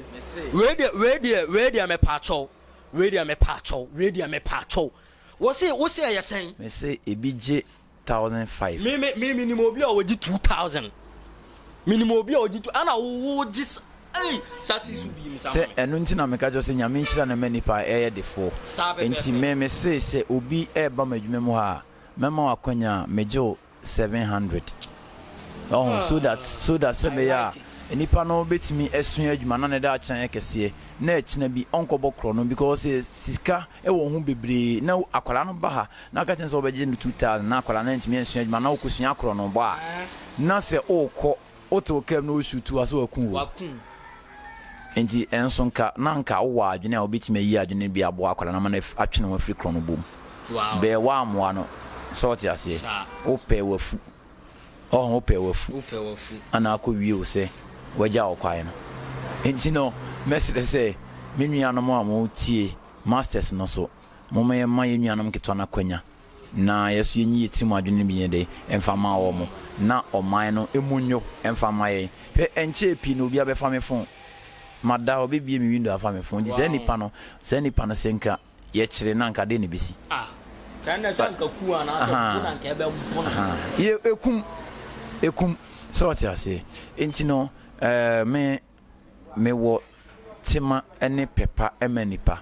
say ese ewiase no nyame on manipa adwen on manipa nyansa me so mehwe se obeba madwuma mu ha atete ne niema ensem fata me de obefam because minim se adwuma sua eden se adwuma sua eden a me ko sua no se de misi brain me pesa akola obeba ha na me mo abresa pato de me kan timase enen kola aba no enti se first no ye time no pato timase ene ifri 2,000 bankola aba nyina o maso den pa me de bia me gina aka cheme nkola na se me ko sua adwuma no situation me fam no makola bie ni wo betima fam wo bejai wo beko because e ka se brejuma 7 kra ise 8:30 no aba oye obende openi ya oye de obre enti na se oye de o man kwala na kwanya na wo de o mo makwanya na o me de o mo pa duru ba bi so a na watea no hwe ne ade ye me fese ye ne sei enkwala no so pop amanfo ni sa akoso manfo ni akoso mo ye pop no ese efe me oba me nche na yedwumani ama ni je ho oba me nche na yedwumani ama ni je ho pa me wife me ware ni e ka ho bi esanka me ko ne master adwuma me ko pa matade on master adwuma na me ko hu na nya me ncha de me de aye no ho ade am ne ma de eti so ati ase enti no adwuma sua no de me sere se ye masters no ye man kwala na kwanya obi ho onya na opew nanso ne maame ana papa ni ska odne bede ba betum ti masters no me sere se ye nso nkwala no mu ye because we adwuma no wo hunu eduru ba bi a oboa wo so oboa wo pa ebia ne se mo ba metiwe adwuma na makwala na ye de oye no sika na oye agu no botom na bi wo de bebre me enti nkwala no ho hia yesu hia nkwala no so kura ma adwuma ye de ekoso obi etwem na nkwala gu adwuma bebre ba mase wo hia wo nyima adwuma nti na wo nkwala bebre no aside that no kura na adwuma sa akontem because we so we na we no be mu se adwuma no any 2 or 3 days no we pastor de make count ma se na se onko a so ye duru ba bi abebre o kwa kwaje wa home be o home na akola bi ye de eko so ti ase nti no mesre se masters no yenhwe ye ne ye nkwala no so asetena pa ye ne omo ntena asetena pa ye ntientia nkwala no emfa no se oya akwala on se ye woni mebi in spiritual ohun se oya akwala o baby na onya akwala in spiritual bi pastor de make count ma se ana akwala bi wo so kro oba odwuma mu a ode yedie de eba akwala bi oba odwuma ode yedie ba o hwe na wa ubeye nhyira be wa on tia se nkwala no bi so ba ebedum eja oh yes nkwala no bi so ba bedum ja ti master for no so yemfa mpaibo ntaye adwuma na chi yem mompaye se urade mpija ne nsa o tia se wo chema no so di kamfo no so na urade nchema no so yeso ebi because urade de onim ne ma intino de me so me ka mana kusia ne se ene akwanya ya manyan of real say me fa akwanya we so na matu masters no fo my entian yen kwala no because master fo no bi o ha office or master nti after all once oye me can say oye wa kwala nti na de na fa kwan bi aso say de ope no first ne we masters fufuo ye kosi o mo ne ma be me sisi menye saade no so ti ase makora ne nya ne freedom no mesua na djuma oba so besua djuma wa ma so besi ne ma wa ma so be wo aduane oh debi o ha fine wuti makora na koye ma wo be eno nkyere se de bia se o makora no e de free djuma na okoye saade no akora na nkoya na bia master no wafa ne timu ka no enti mesre masters no mesre mo me hwe nkola ne ye mo a no mo so nye de e mo aye ye boa nkola na mo so boa ye o isi bia wantimi amajuma hododo no wantimi amajuma sa akwara no be adwuma dis sky de ato so ti ase intino mesre masters no mesre mo ase menche pi me se me koye adwuma kakra bi ma obi intino me de ma no asem no besi no me sa de me din tudwa na me de me number atudwa na number ni ye eno de fa tudwa wala kan 700 kan je se no to se 700 no se obi ebesu eduma sika woje ensese wo ho ni me wo so de ba woje ma okay ema de nokre ema de nyame no nokre manya ba ko pene wa ha sanse na emema ya wa ha no do so nti na oba no wantimi ansua adwuma no be meje 700 na obetu amantemsa uchi amantemsa na wato che ba ko ebia na adwuma ni ho a obetena se yenya ofu bi so ahokwo no so betena se nti na mema wato akunya ba ko no wato tus kakra bi supply ene saw blade saw frame ene ebia screwdriver ene star kakra mi na wato na ese waba adwuma ana ade a mehia na setem bia be shemba boy kata na because glass adwuma se be ya glass ifrato ni simu na so a empa boy show na kata na on bitimi protect o kakra nti enema bi si ya ne do overall ho so itimi t-shirt na ese ye de ye adwuma no nti nhihye no se de nhihye ne tie no pacho eno no me pacho o number any bibia me pacho o number me pacho o number any bibia o ye adwuma o location me pacho obetimi de atudwa ama atifu madam ase me de manu ase mo ba wie no na me da me ho di akire mo me di ka kan se me di de ofori ata Victor ye frame all for real o kan all for real aboaso obia bi hu all for real me location no eye aboaso near Jamin Rural Bank near Offset Jamin Rural Bank hona offer royal juma me company name God's time is the best and me juma edin eno ntine mesre etifo say mon kai me na se uhia bibia efa sliding door ho na wato nsa afre me enne bibi biara ohia fa sliding door ho bia glass adwuma bia no obeto nsa afre number we 0243 808951 0243 808951 timesre etifo ene viewers ahwefo nyina se montomonsa enfre offer real number mekeka no ewo aboaso station Jamin Rabank Offset eho anamewo medam wase okay me so meda wase eno wo time a wanya maya ye no wa baba be nkumo meda wase chia me okay wait man eda wase atiefo ene anwanu yedam wase ene atiefo ene ahwefo enne afutuo no abomi pusa enne mababa be hu eye master for real enne na futuo no awode enne na futuo no awode maaye no asoyani asoye ni papa asoye ni utimi tie no number na wo de atudwa no de meya ama won se utifie ebia wo nya hwe ebia wo nya wi ebia na wo hwe program no pick number na free master no now de woni ni din komo wono no se de wonya abadaye manipa no wono wo be ye de be di nkomo no wono wo betwetwe nkomo no now de wa free no anaso wo wa adwuma bi a ebia wo pese wonye na ebia adwuma no guho wonya master papa bi wo be ye adwuma na eno aso wo de to nsa number no da ho free no now de wono ne nye nhyehyeye wono ne nye de be enya adwuma no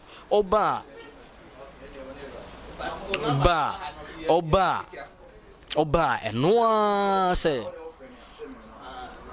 se wo de o free master na one ne nya de be ending komo master for real na ono no wo so de niema pa ene ye de be ede ba mun tokoso a enhweye ye programs ne de do so ana me se ka mu bi mi ya bie ya kwan mu ade ato ho ebia se de manugu so eka ebia wo program bi ebia wo dwumadie bi ebia wo be ye wedding anaso obia wo pese ye metwa wo program bi mawa eno asa wo de ye de ye number me ne me director number ebetu screen na se eno asa wo de pick number na no wa free director one ne nye de be ending komo enye gidigidi enye hwe ebia wo ye ayie ebia wo to badin ebia wo ye wedding ebia wo pon ho ebia wo ye every program bia ye amaji yatum eno ase wo de niema no ebeba bebo hu dawuro e de ama eda wase ese wanya mbre wanya time a oguso akoso a ehweye time bia ye videos bia ye de beba beto eho bia no akọ subscribe na wahwe na wonua bi so no aye de be anya bi ahwe eda wase same time ye besa hia ana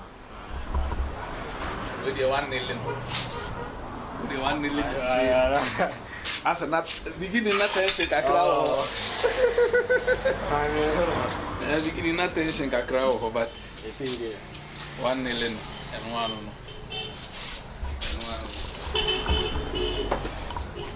Interview guy no wakasa. Oh wakasa me kwa mani ajo. Wakasa. Ani ajo. Yemiya no wakika. Wakika gikane wakasa. Akasa. Akasa. Asemu. Indiana so wusu interview. Interview ne boss so kire me pa. Interview kire me. Eyana eduru be bi a o. Question bi wo ho no ma se fu bi sa wa ye friend no. Waso je gufi. Question bi wo wa ye friend no waso ja. Agufi. Mo za wo ka se adene maame onya ko kase ya nhwe na weda ne wai wasoja what you say maame foni bi nti ase say adentina examine. Hello viewers and good evening once again. I welcome you to my vlog once again. The name is Free TV on YouTube. When you get on YouTube, just go into the search bar and then type Free TV, AFRIYIE TV. The channel will pop up, and after it pops up, all you have to do is to press on the subscribe button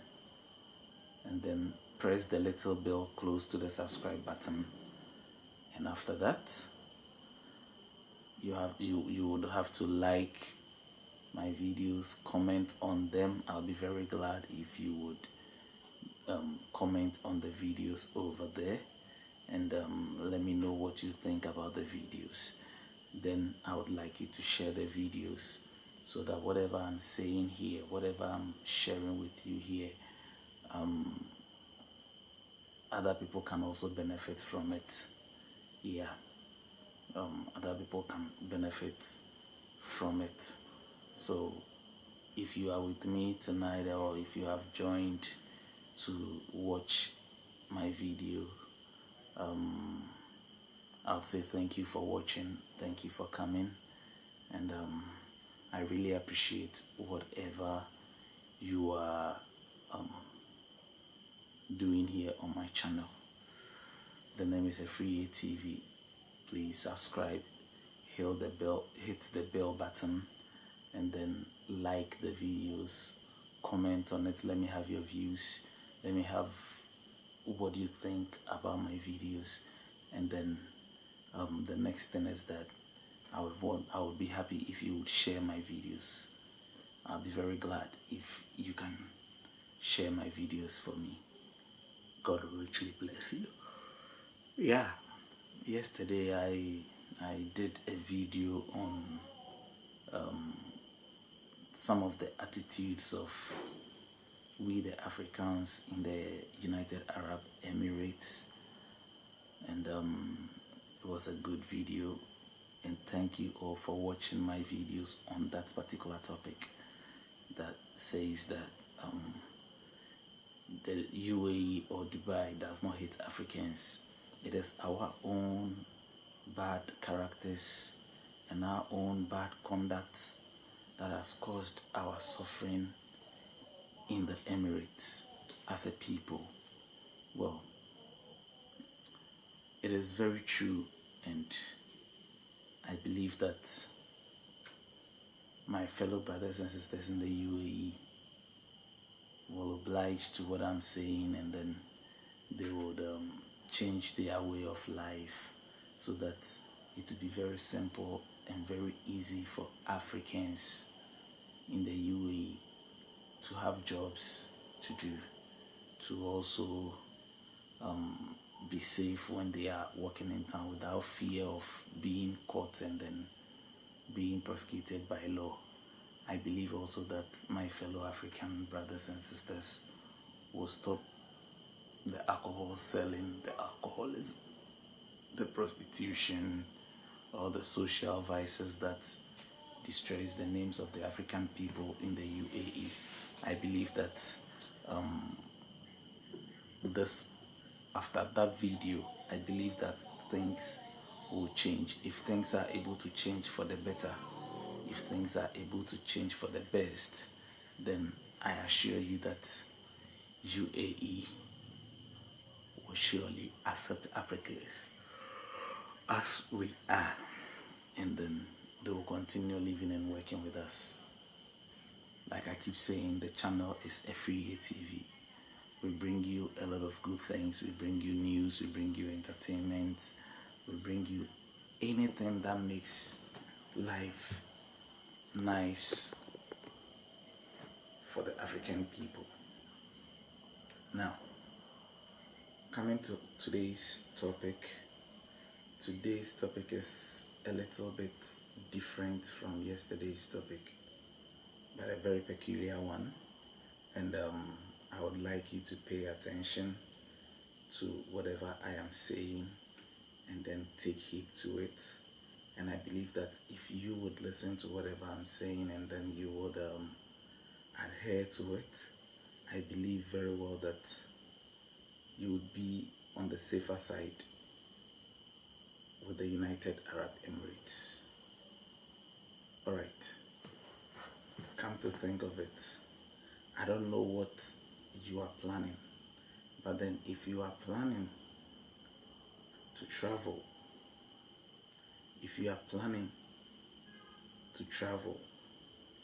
and you are planning to enter the United Arab Emirates,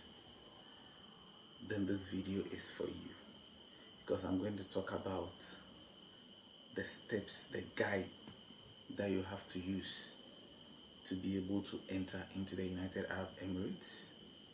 and also to be able to live a good life there, where the government over there will not have issues with you, and you would also not have issues with other people, and you can go and come back home in safety, and then you can still go back again anytime you want. This is the video for you. Now, you are planning to travel to the UAE either for tourism, either for work, either for schooling or any other thing. There are certain steps that you would have to follow so that you would not go and get stranded in the United Arab Emirates, and at the end of the day you start blaming people that they hate Africans, they hate you and all that. So please stay tuned and listen carefully to whatever I am about to say today, and then take those steps. And I believe that if you are able to take those steps, you can be on the safer side when you enter into the United Arab Emirates. Alright, we all know that if you want to travel, the first thing you will have to look out for is your passport. Your passport. If you want to travel and you don't have a passport, then I'm sorry, you cannot travel. So you want to travel and then enter into the United Arab Emirates, which is the UAE, or how a lot of people call it as Dubai. Now, let me clear this thing here. Dubai is not a country. Listen carefully. Dubai is not a country. Dubai is an emirate. Let's say in my country, Ghana, we have the Greater Accra region, we have the Ashanti region, we have the Upper East region, we have the Upper West region, we have the Savannah region, we have the Uti region, we have the Volta region, we have the Western Togoland, and all those kind of towns, okay, or regions. Now here in my country we call it regions. In Nigeria they call it states, where you can have Benue, you can have Lagos, you can have Abuja and all that. So Dubai is not a country, it is an emirate. Now UAE is made up of 7 emirates. They come together to become the UAE, okay, and Dubai is one of the emirates, yes, and then we have Abu Dhabi as their capital city. So don't mistake Dubai for a country. Dubai is not a country. Dubai is an emirate. Fine. So I can't remember all the emirates, but I can remember some. We have Dubai, we have Abu Dhabi, we have Alain, we have Ras Al Khaimah, we have I've forgotten about the 3, but the very emirate that has been popular over the years is Dubai. That is why a whole lot of people think Dubai is a country. No, Dubai is an emirate. It's just like a state. Like in the United States of America, we have Ohio, we have Kansas, we have California, we have New York, we have Massachusetts, like that. Okay, so let's say if America as a country, let's say if Dubai or if UAE is a country, then let's say if we have states like New York, Kansas City, Ohio, then Dubai is like Ohio within America. I believe that I am very clear on that. Alright, now let's continue. If you want to travel to the United Arab Emirates, the first thing you have to think about or think of is your passport. You need a passport, a valid passport that has about 5 to 6 years validity. 5 to 6 years validity. If you have a virgin passport, you are good to go. If I say a virgin passport, don't get it twisted. What I mean is that it is a passport that has never been used for travel. It is a new passport. No visa has entered that passport. No stamp has entered that passport. It is called a virgin passport. So if you have a virgin passport, that will do the magic. And if you have a passport that you have already traveled with, all you have to do is to realize that your passport is valid for like the next 5 or 6 years. Then you are eligible to apply for a visa. Now, after getting your passport,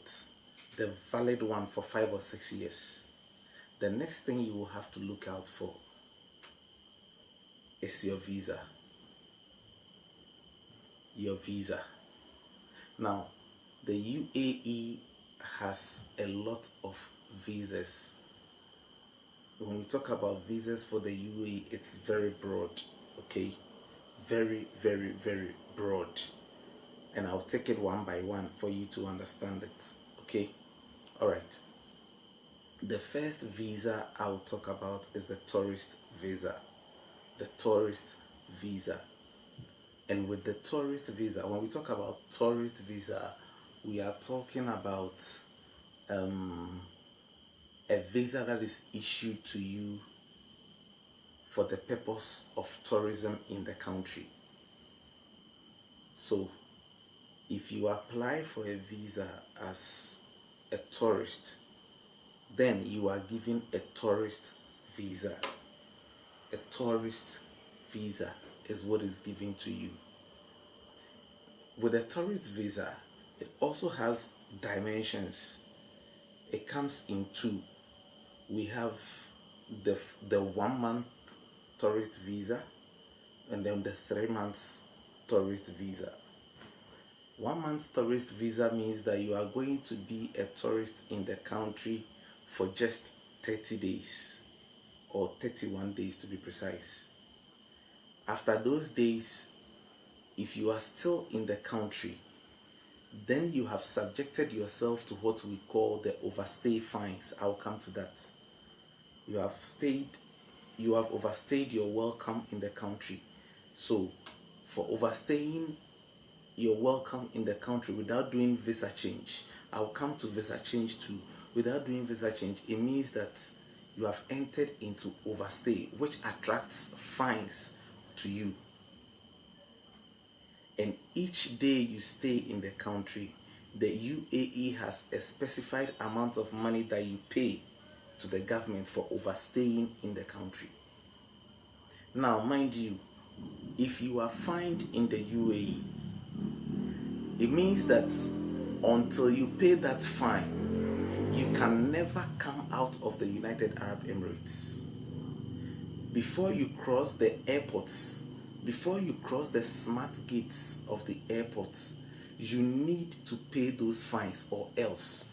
you are not going out. So if you enter the UAE and then you have any fines, before you book your ticket to fly out, make sure that you have paid your fines. You can go to the police station to check, you can go to the immigration to check before you book your tickets.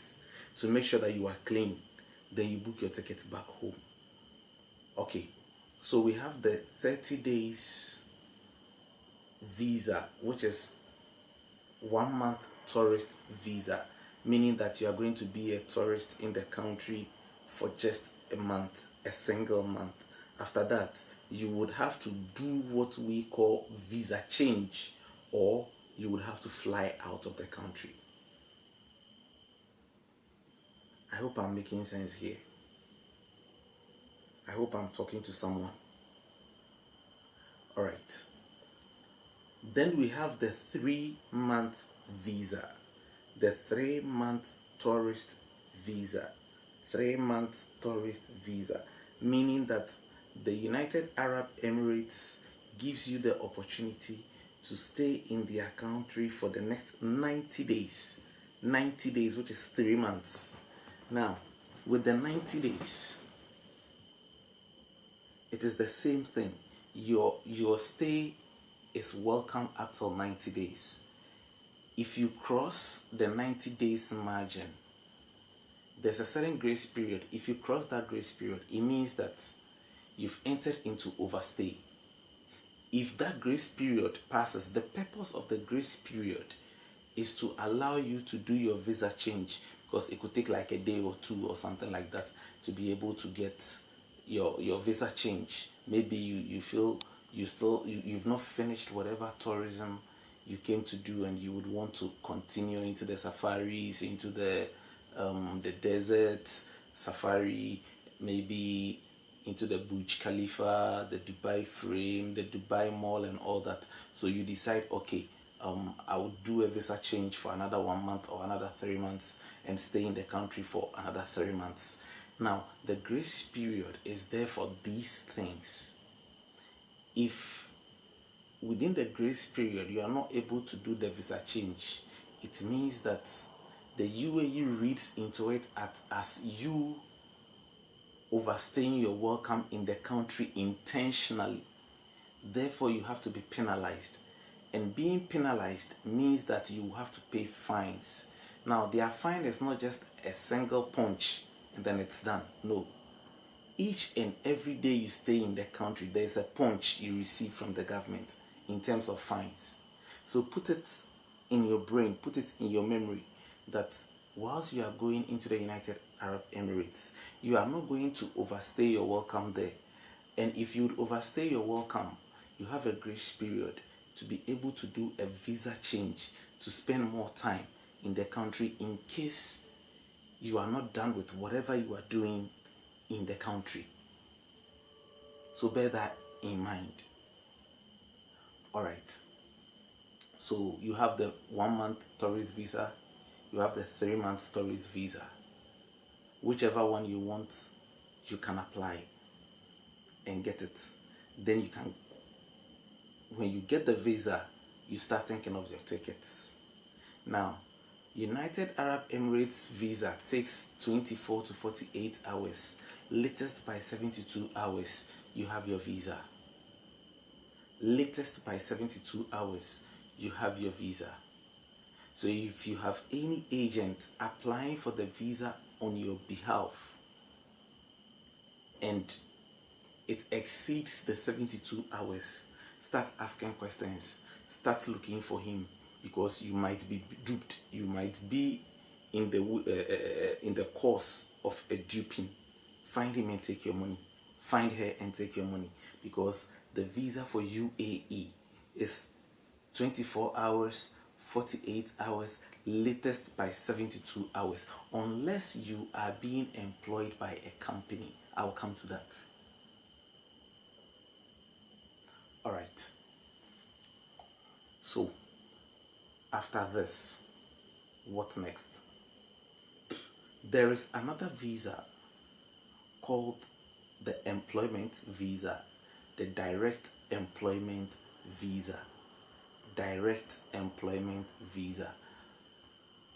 With the direct employment visa, this is the explanation. You apply for a job in a company in the United Arab Emirates, letting them know that you are not a resident of the United Arab Emirates. You are not even in the country. You are in your home country, and you want them to help you with a free visa sponsorship so that you can be able to enter into the UAE and work with them as a company. Now, if you are lucky and the company accepts your application and they decide to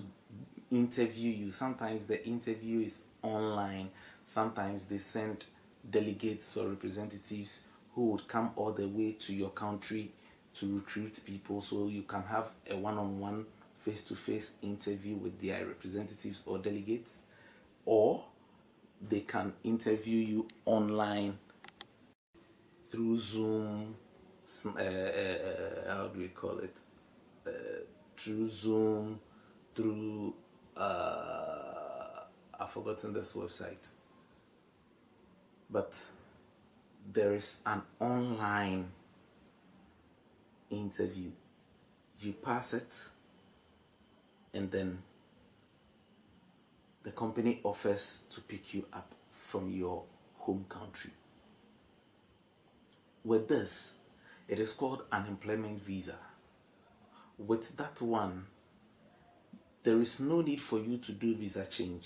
because the company has employed you. So when you reach the country, it is the duty of the company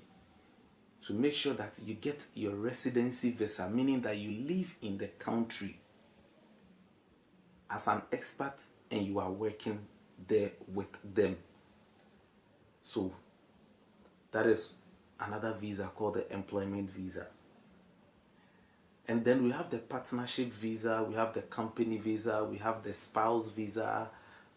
we have husband visa, wife visa, and all that. The visas are many. If I say I'm going to explain everything, it's going to take a lot of time. So I'll just take these basic ones that can help you to enter into the country. Alright. After getting these visas, then you have to start booking for your tickets. Before you book your tickets, this is what you have to do. If you want to be on the safer side when you enter the United Arab Emirates, then listen to this very well. If you don't know anybody in the United Arab Emirates who will be your sponsor or who will pick you up from the airport, please do very well to book a hotel when you are booking your tickets. If you don't book a hotel during your booking of the tickets, then I'm sorry, you might not be allowed to travel unless you have a proof that there is a sponsor there. Sometimes in some of the airports you would have to show a copy of that person's ID for them to know that yes, you have somebody in the United Arab Emirates, you have a friend, a brother, a sister, a company, whatever there, who is ready to be your sponsor. Then you can book your air tickets. But if you don't know anybody in that country, you don't have any sponsor in that country, then please, what you have to do is to book a hotel when you are booking your tickets, so that the hotel shuttle will pick you up from the airport to the hotel, so that you don't sleep on the streets, because sleeping on the streets is also another issue. So in order for you not to sleep on the streets, book a hotel. After booking the hotel, then you are good to go. Maybe you are traveling as a tourist, but you plan to stay in the country and work there as an expat. Alright, this is what you do. If you have an agent there, speak to the agent. Let the agent understand that when you come, you need a job, so that the agent can help you secure a job. After getting the job, the company who employs you will now change your visa from tourist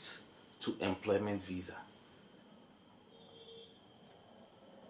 And then if a company is employing you,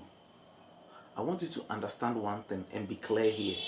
You cannot travel to the United Arab Emirates on a company visa,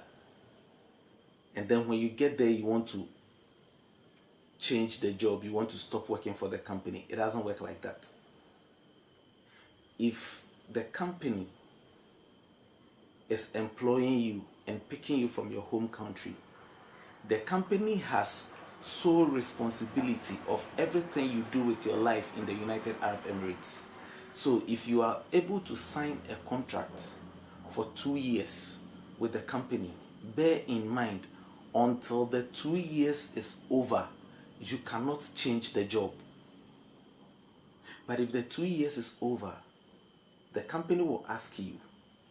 do you still want to work with us? Or you would want to go back home? Or you want to find another company? If you accept and then you renew your contract with the company, for that one, if you work with them for the next 6 months and you feel like quitting and going to another company, there is no problem, because you have already served your first 2 years with them.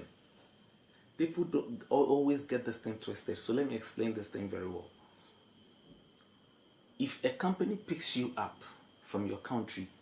and you sign a contract for 2 years or 3 years and you get into the country, there is nothing like probation for you, because you are going to work for the period of the contract. But if the contract ends and you decide to still stay with the company and work with the company, you sign a new contract.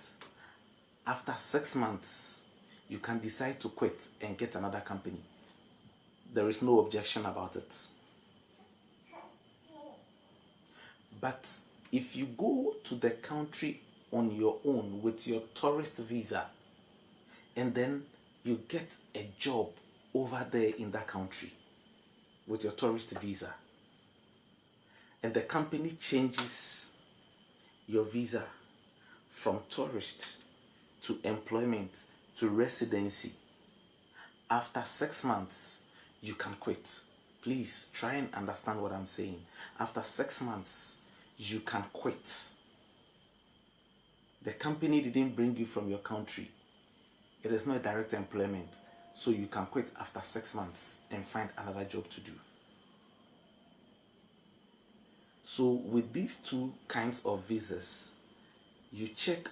the one that you feel you can be on the safer side. If you are going on a company visa, you cannot quit until the contract has ended. But if you are going on a tourist visa, going to do visa change from tourist to employment to residency, then you would understand that after 6 months you can choose to quit. Nobody has issues with you.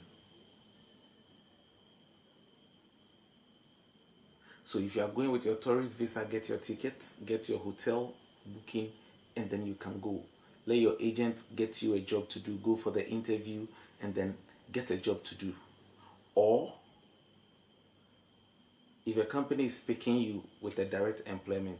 you are not quitting until the 2 or 3 years is over. I hope I'm making sense here.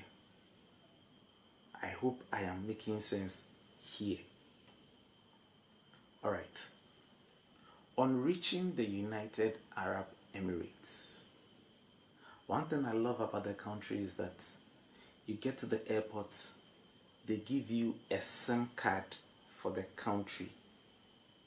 so that as a tourist you might need to make certain calls whilst you are on your tour.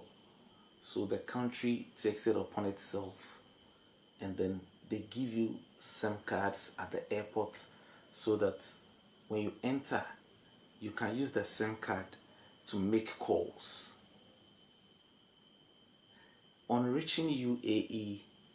passing through the airports, passing through the airport gates, you get into the country. If you went on a company visa, the company shuttle will be there to pick you up from the airport straight to the company apartment or company accommodation, where you would await your medicals before you can start work. You wait for your medicals, you wait for your orientation before you start work. But if you went there on a tourist visa, the hotel you booked will send its shuttle to come and pick you up from the airport to the company to the hotel room. On getting to the hotel room, now you have to start making your links, trying to get to agents who can help you to get a job to do. Let's say by grace you have an agent, he gets you a job. You would have to go for an interview. You would have to go for an interview, and this is where the problem is, because let me clarify this for you. UAE, or people of the United Arab Emirates, do not speak good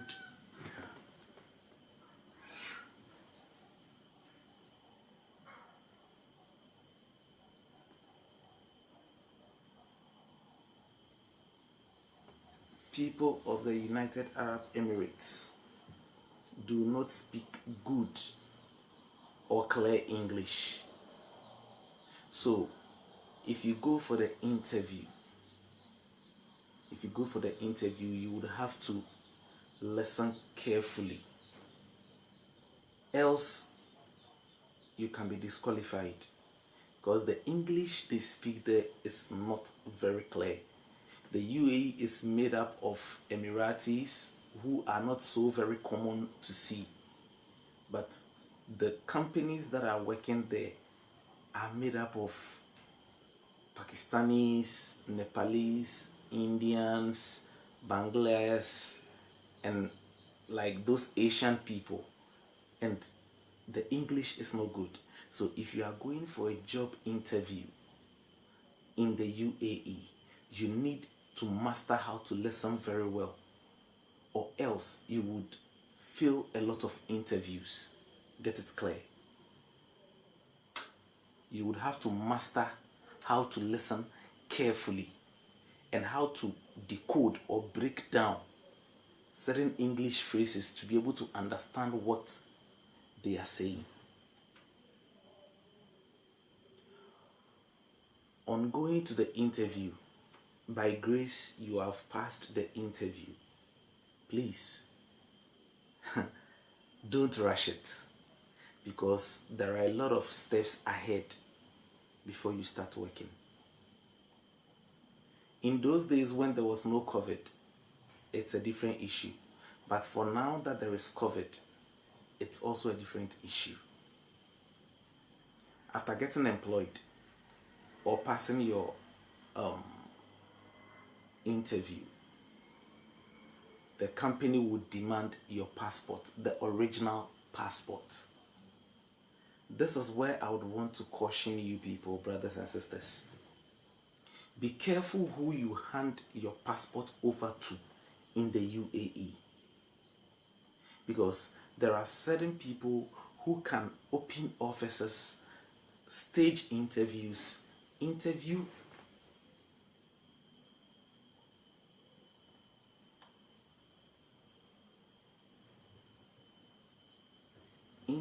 people, and at the end of the day they take your passports, and then the next time you go there the offices are closed. So please be careful who you hand your passport over to, and no matter what, they will still need your original passport, because that is what they are going to use to change your visa from tourist to employment, and that will take some days. So it is not just at once, it will take some days. Now, when your employment visa comes out, the next thing that you would have to do is to go for a COVID test and prove that you are negative for COVID. After that, when the employment visa comes out, there will be a call up to show up in the company accommodation with a valid COVID-19 test which is negative. I have taken time, I have taken the pain to take you through the steps gradually and slowly so that you would understand, so that you don't rush it, so that you don't plan to travel to the United Arab Emirates with a 1-month visa and expect to change it and get a job, unless the job is already there. Even with that, it is not safe. Unless you want to go there as a tourist and return after 1 month, don't try it. Don't try it. So when you get to the office with the negative COVID-19 test results, you are going to be ushered into it. That is when you get into what we call orientation. So the company will take you through orientation. After taking you through the orientation, they take you through some training on the job. That will take about a week, or sometimes probably some days, a few days. After that, after the training, you are now an employee of the company, but not a full employee. You are an employee of the company, but not a full employee. Some of the companies will let you start work. Then later on, you go for medicals. Some of the companies will not let you start work until the medical has been done. So it depends which company you got and how they do their things. I hope you are understanding me. After this, you will go for medicals to check whether you are fit for the job or you are not fit for the job. They will take you through medicals. Some of the companies have their own hospitals where you go for the medicals. Some too do not have it. They have certain places they will take you to for your medicals. After you pass your medicals, you are now a bona fide employee of the company. So you see, traveling on a tourist visa to go and get a job to do in the United Arab Emirates is a process. It is not just a simple thing, it's a process. After you start work, because after the medicals, you can now start work. After you started work, it will take some time. Then you will be called upon to go to the CIA, the ICA, sorry. You'll be called upon to go to the ICA office where they will start taking your biometrics. When I talk about biometrics, I'm talking about your fingerprints, your face, your eyes, and all that. They take shots of those things to verify that it is you. That is done because you are going to get your residency ID card, meaning that you are an expert living in the United Arab Emirates, working for a company, and you are a resident. You are no more a tourist. You are a resident. So they take those biometrics and they do your they do your residency visa for you. That is when you start to work and you become a bona fide resident and worker in the United Arab Emirates. Let me still ask that I hope I am making sense here. I believe that I'm making sense here. Alright. You went on your own tourist visa. If you work for the first 6 months and you realize that things are not going well for you, like I said, you can quit and find another job to do after the first 6 months. But if you decide to quit before the first 6 months, which is the probationary period, ends, then bear it in mind that whatever costs that the company incurred while trying to transform you from a resident, transform you from a tourist to a resident, whatever cost the company incurred, you would pay it back to the company. Then you can leave before the 6 months. But if you cannot pay the company for whatever cost they incurred while trying to transform you from tourist to resident, then you would have to stay in the company no matter the kind of treatment you are going through. You have to stay in the company for the next 6 months.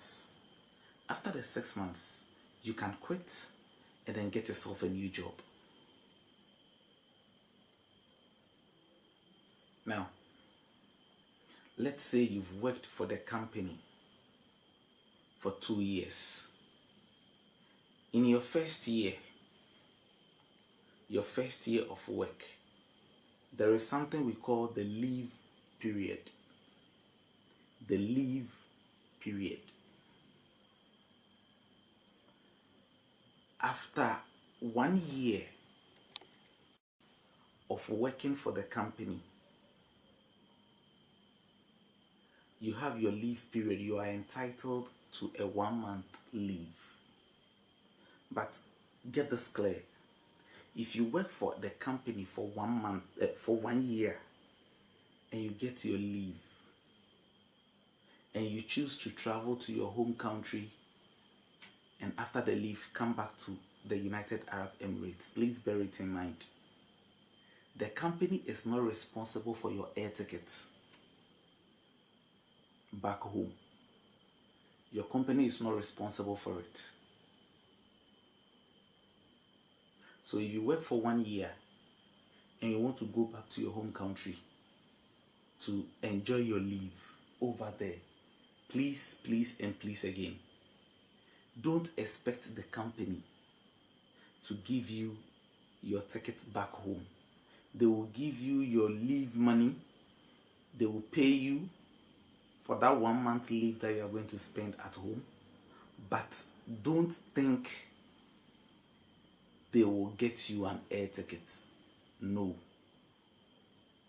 You are only entitled to an air ticket back home and then back to the United Arab Emirates to continue your work only after 2 years of work. Only after 2 years of work. If you work with the company for 2 years, then you are entitled to get a free air ticket to your home country to enjoy your leave and then back to the UAE. So don't get it twisted. Don't say that somebody was going to his home country and then he was given an air ticket back home, and then I want to go to my home country to spend my leave there. The company did not give me an air ticket. No, there is a difference in the number of years you have spent there in the company, the number of years you have worked with the company. If you have been able to clock 2 years in the company, then you are entitled to an air ticket. You are entitled to, I am not sure, okay, I think 2 months salary or something like that. I can't remember that one, but 2 months salary, I think, if you work for 2 years for the company and you choose to go back to your home country to enjoy your leave, that is what the company is going to give you. You go, you enjoy your leave, you come back to the United Arab Emirates and continue your job. In my next video, I will teach you about gratuity, how gratuity is calculated. I will teach you who is entitled to gratuity and who is not entitled to gratuity. I will also touch on something that I call the unexpected sack. Maybe you've been in the company, you've done nothing, and then the company is giving you redundancy for no reason. That one also has its ways and means. So stay tuned stay tuned, subscribe, press the little bell next to the subscribe, so that when I bring my next video, you can get a notification and then get the next information I'm going to give you about the UAE. I will tell you about who is entitled to gratuity, who is not entitled to gratuity. I will also tell you about what to do in case the company gives you a redundancy letter for no reason. You have not committed any offense, your contract has not ended, you have finished your probation period, and then the company decides to lay you off. There is a way of getting something from the company. I will teach you. So stay tuned in my next video, and then I'll give you all of that information. But before you travel to the UAE, let me also give you these keys. Key number 1, don't go and drink alcohol in the UAE. It is prohibited. If you go to the UAE with alcohol, you can be prosecuted. Don't go to the UAE and drink alcohol. You would be arrested. Don't go to the UAE and sell alcohol. You will be arrested and deported. Bear it in mind. So if you are an alcoholic, please start training yourself to avoid alcohol when you are entering into the United Arab Emirates. Point number 2, don't enter the UAE with narcotics, and don't take narcotics in the UAE, because you can be arrested and jailed for narcotics. Don't take narcotics into the United Arab Emirates, and don't indulge in abusing the narcotics when you enter into the United Arab Emirates. When I talk about narcotics, I'm talking about the Indian hemp, cocaine, ice, and all those things. They are all classified as narcotics. If you want to have a good stay in the United Arab Emirates, if you want to have a problemless stay in the UAE, don't indulge in narcotics. Point number 3, if you enjoy pork, please, it is not accepted in the United Arab Emirates.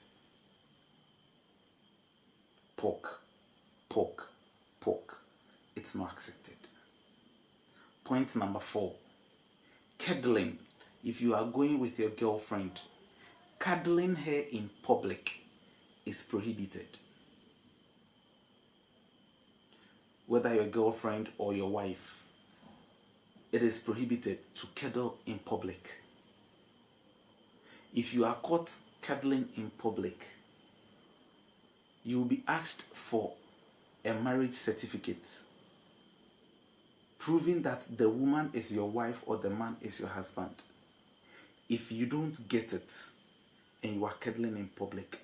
you have a problem. So don't cuddle in public.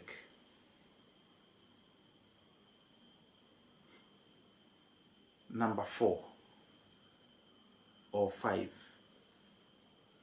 don't cross the road if there is no zebra crossing. You will be fined. Don't cross the street if there is no zebra crossing. You will be fined. And even at the zebra crossing, if the light for pedestrians is not green, don't cross. If you cross, you will be fined. The UAE is a very strict country. Very, very strict country. You will be fined if you cross the street where there is no zebra crossing. You will be fined. The next point, don't go and drink water or eat in the metro or in the buses. If you drink water or you eat in the metro or in the buses and you are caught, you will be fined. You will be fined a huge amount. for eating or drinking in the metro or for eating and drinking in the government buses. It is not done in the United Arab Emirates. If you want to have a problemless stay in the UAE, then what I'm telling you is don't go and drink water or eat in the metro or in the buses.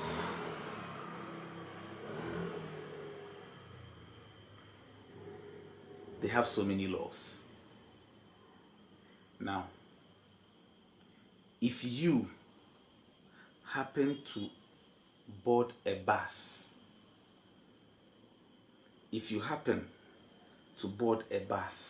there is something called the bus card. If you happen to board the metro, which is the train, there is something called the bus card. Before you board it, please make sure that there is enough money on the card. There is enough balance on the card to take you to where you are, because usually there is this periodic check that they do. Sometimes you might be in the bus and then the RTA will stop you, enter into the bus and check everybody's bus card. If your card does not have enough funds in it, my brother and sister, you are doomed. You are going to be fined. So before you board a metro or a bus, make sure that your bus card is well funded so that you don't have problems in case the RTA comes to do their periodic checks on the cards. And again, immediately you enter into a bus, I want to touch more on the bus because with the metro, they have smart gates that you would have to tag your card. When you tag your card, the gates will open for you and then you go into the train. So it is much safer there. But when it comes to the bus, the moment you enter the bus, please, there are tag machines in the bus. Make sure that you tag your card before you sit down. If you don't tag your card before you sit down, it will be detected by the RTA automatically. Your first, second, third stop, you will be stopped by an RTA official who will check the cards, and if your card is found to be the culprit, you are doomed because you'll be fined.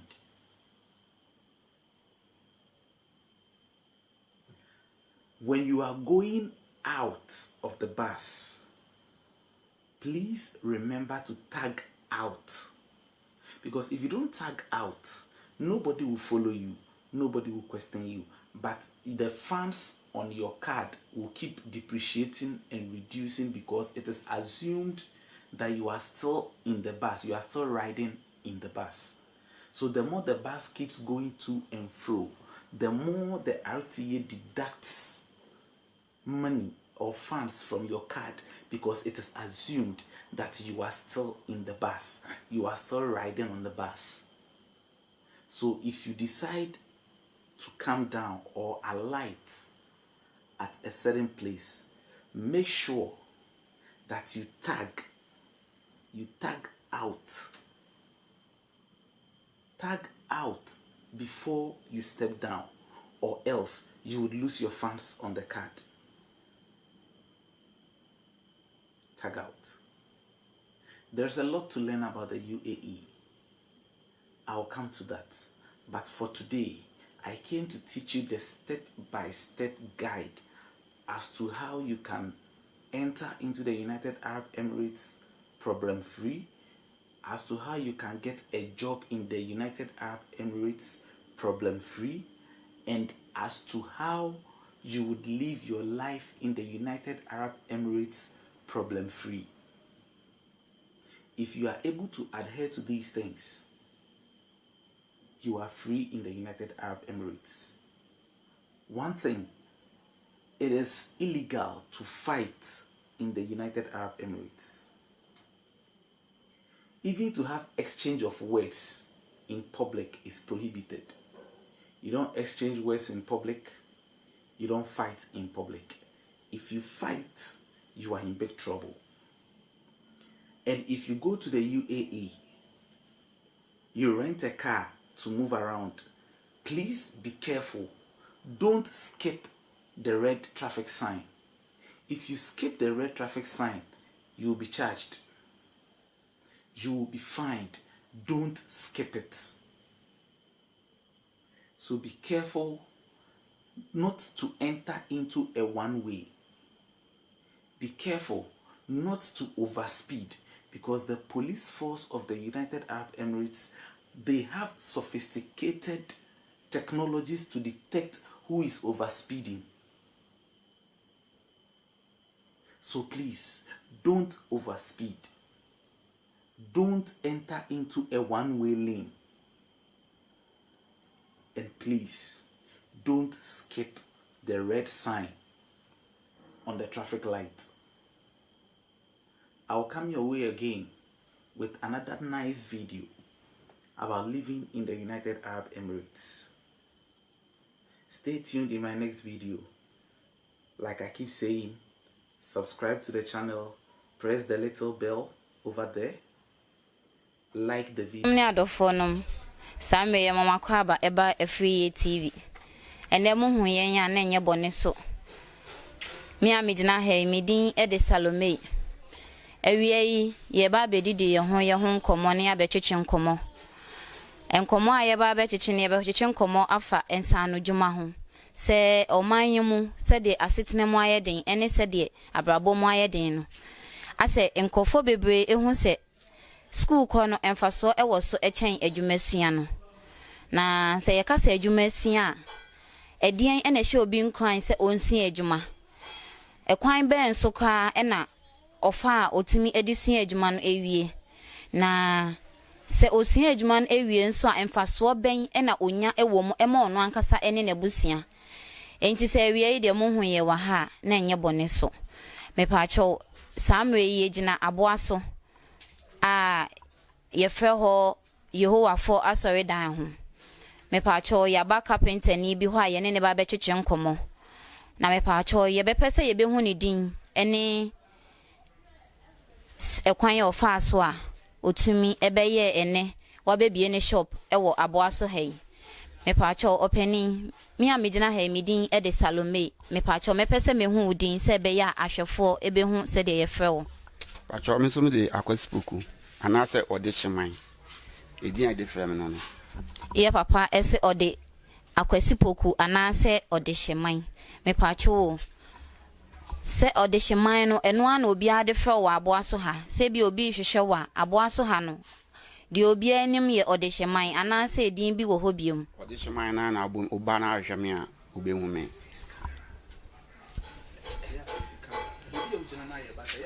Ma when you show or camera, you would watch each camera. Nenye same. Like say, okay, continue. Same mo okay. Me paacho ewie de ye ba ha na nye asemboni bia so. Me paacho ewie ye ba ne no aba betwetwe nkomo. Afa ensano dwuma ho. Sesi a ye hu se ye youth ene ye mebo na ye siso no. Ensano dwuma no ye ne nje ho. Ye hu se obi esua nsano adwuma na kyese. Ye wadwempo bi a eni etirimupo bi a ye de ka ho se oni akono se ni se enti na ama wo sua nsano adwuma. Me paacho ewie yi edien e na wodwen efa nsano adwuma ho. Na se wo kwa wo hwe nsano adwuma a e yade amfasode ewo mu ana se hu hia. O mi aba didi kan me da wase.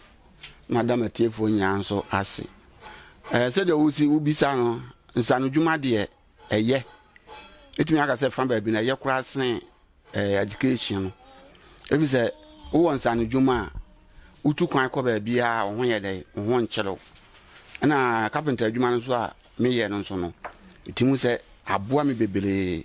aboa me kwan bebere so ntimi mfa ni nyina ye de entu dwa ntimi ka se ka nsano adwuma de enya na ye ntoro eye pa.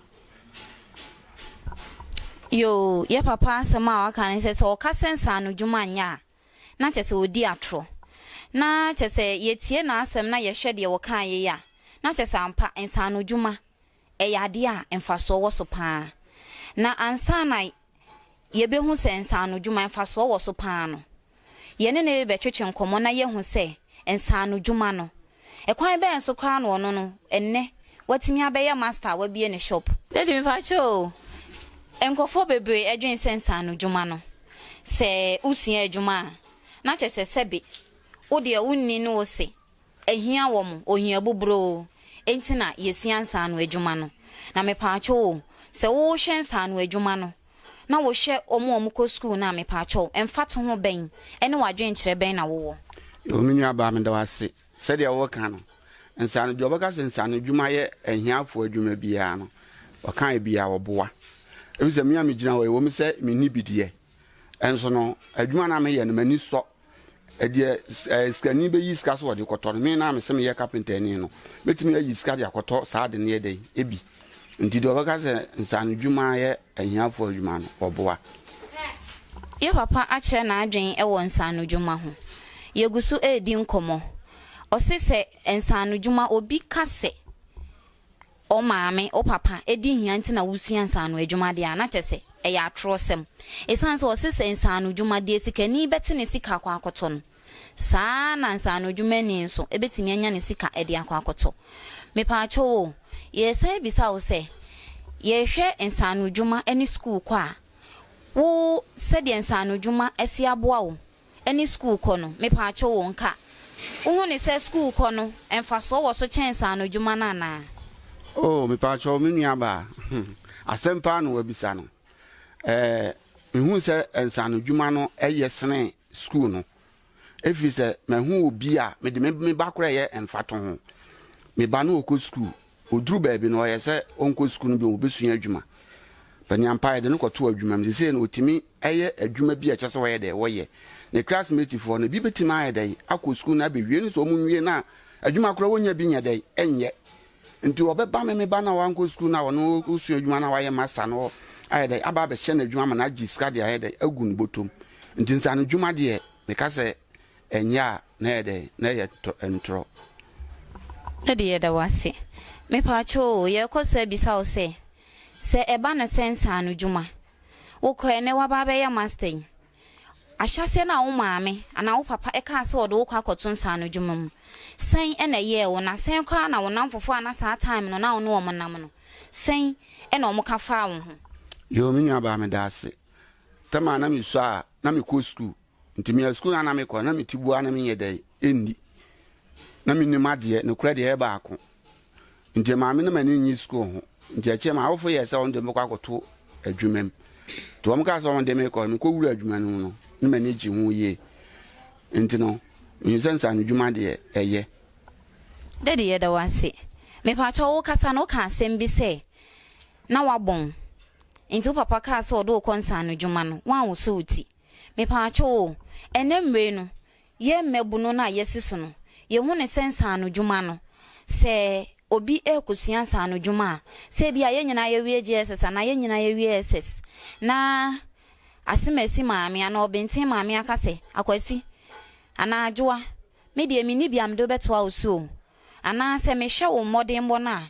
nka ma adwen bɛkyerɛ me sɛ me mfa nkosua nsano adwuma ɛno so ye mu mebunu na yesi so no ye mu bebre ɛte saa asɛm ne pa na kyɛ sɛ wadwa na wofo na ma onhu de onye ne ho na sɛ wo pa kyɛ sɛ na wofo no pa kyɛ sɛ ɔno de wontimi mɛyɛ bibi papa bi me pa kyɛ no so wadwen kyerɛ wo ho ne sɛn yo me nua ba me sande wase ese no na maburu na aba no de obedua aka kyerɛ sɛ bia nsano dwuma nya bia no oni bakro ne bla bi no ɔpa ayɛ dɛ abɔ na maburu no so a aba asase so no obi wɔ hɔ a obekɔ school no bewie no ebia na awofo pɛsɛ bia ɔde no kɔto adwuma wɔ sɛ makɔ school awie ntumi nyɛ dɛ mensua adwuma ebiem enso no mesa unya ɔno ɔde saa adwene no ɛbɛto ana saa akwara kɔ ɔde saa adwene no ɛbɛto ne tirim no ne bla bi no ɔyɛ dɛ ɔpa abɔ no wɔ asase so na nsano adwuma deɛ ɛyɛ miame no kasa sisi akora no adwuma a meyɛ no mepɛ nkwale na nka mayɛ dɛ makyerɛ ɔmo adwuma kwa sɛdeɛ ɛbɛyɛ ɔmo so daakye no ɔmo nso ɛyɛ dɛ ɛde bɛbɔ ɔmo bla enso no menyɛ dɛ menya bi yɛda ase mepaacho wo emra wo si so a mommy ne daddy ka so mo do kwa akosua nsa no dwuma no edi mpa na hye wonkran ema wo ye wa adwen se ampa nsa no dwuma na daddy de me kwa na mommy de me ko no meyere me ho na masua omunya ba am dase adekronti ema me maniji an se hye mi nkran se me school na me ko no na me mo me ho modene me school no ma nko bi na man san ko sua dwuma nya de da acham de be bo me bla be de ma transasi so nti na ma o mo ka so mo dun ko sua dwuma no maniji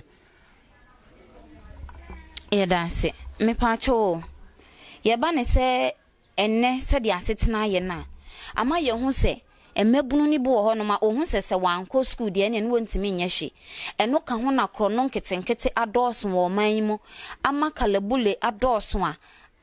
ene ye fa ba bia ye bu nipa afaso esanse obie pe ekwan ya obefa so ana no be den ebekọ ne nsa no ye ba ye hu se eniema sisi hanom na me paacho wo nsa no dwuma no efade ho paa na den nwuma paa na wo ye wo shop ha sei jo me dase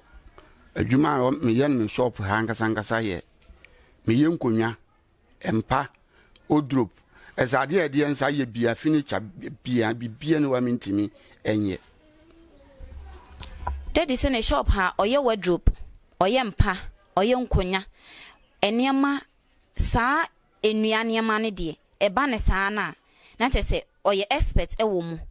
nanso ye hwe se yenya ye ko school no ye mubu ho a ye be ko school ni be wie no na sebe school na ye ko ye na mfaso amaso enkanka ne yenya ye ko universities no university no bi wo ho a course ni bi wo ho a minua obekọ akoya aba no na mfaso bi amaso na afi wa ubohu se watam ne che atua ne ti osem ye graduate no kita ne certificate nanso adwuma a edisika beba be hye ne botomu de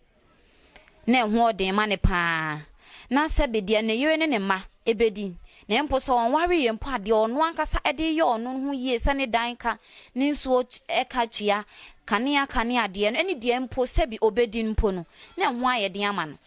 enti na ye hu ne se ampa se wusua sa no dwuma na emfaso wo so mpo se wo ko university anase wo ko training college a ensi wo kwan se untimi enyansa no dwuma enti ye besa bisa dadi se wo wusua sa no dwuma yi usua wieye no emfaso be mpa e na wanya e won sa no dwuma mu a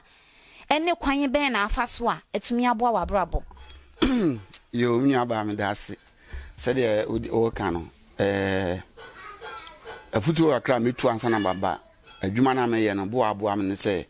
so uko school wie na se wonya aban adwuma bi anye ya enka chi se wontimi nsa anye den enkosu adwuma butimi akwa adwuma sua so wa adwen ye fasta wa chekura 3 years butimi apon wona nso aye den waye master ede o no na ave adwuma nso ame ye no na beginning din kan ka se aboa me kwan bebrebe so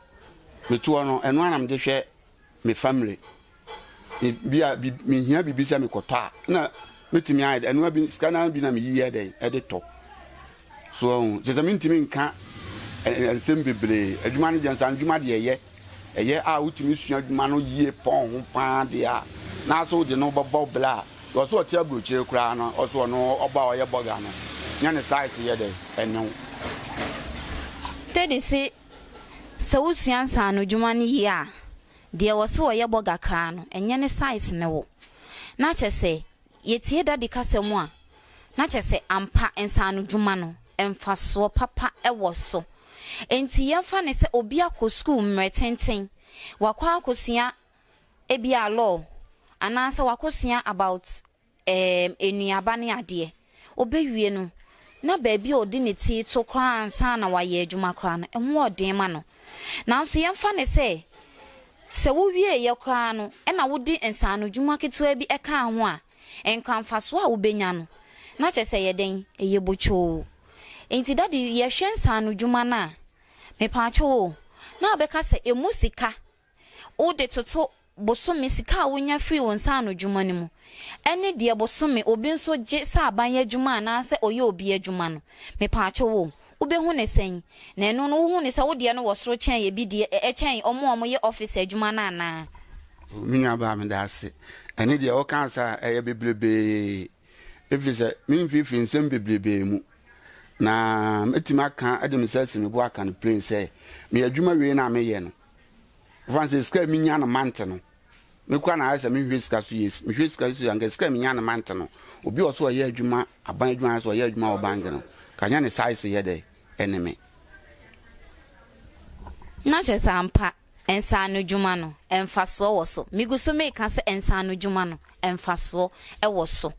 Because ye shamfa and faswa that the air can once a mia. Not just say and sanu jumano, it's me my talk cars I will pay. It's me my usi dine. Obi beka se obi ya banye juman kwa na se oyo obi ejuma se okita certificate na ote office na ebia woda ne ka mu kwa no na kyese nipa na yeye minu anu madofo de meka ne se ensanu adwuma no maame papa obi beko school emfaso a obi ebenya onsanu adwuma mu de obeko school no onya samfaso ne kyese enne yese abanye adwuma yefo yese bibi de kola aye de aba be ka ho amom nde se no kan omusu se asetene mu ayeden nti sa aban enye den efa bibi kakra enka omusika no homom na so wate se obi a woye nsa no adwuma no osu afra aban se o ma ne kola ne bi da bi da bibi eni ho sa nti se wo yire wo ho na wo so besua nsa no adwuma ne dia ampa obenya mfaso ewom because ye sha nurses teachers doctors ebi wie school a omutimi tena efie ebe enfie be de wo ho obitimi etena efie enfie be 9 enfie be num ni nyina ne yenya posti ne ye enka saa time no obi nso esua adwuma na nka wawie dadaada asaba ebi anyame aye nadom ama na bie ne shop a wono aba be sha ase eje ne sika a chen de ono oso ko university na so ko training college no wa ye den wanya mfaso e chen wo na oso ko school no enti se ye ka se yes ye adwuma emma ye mfa ya adwen ente kire se oni akro no wabon wo de wo pa wo unim wo so pa na wo pa obi a wo boy wo ma me se kosua nsa no adwuma so ye wo de yo chale dia abaso sesi ane se ye ko school na wo de ye nyina ye ko school ko shetek na wo pa wo de unim wo so pa na wo watena ho pa ma me dictate ama de bi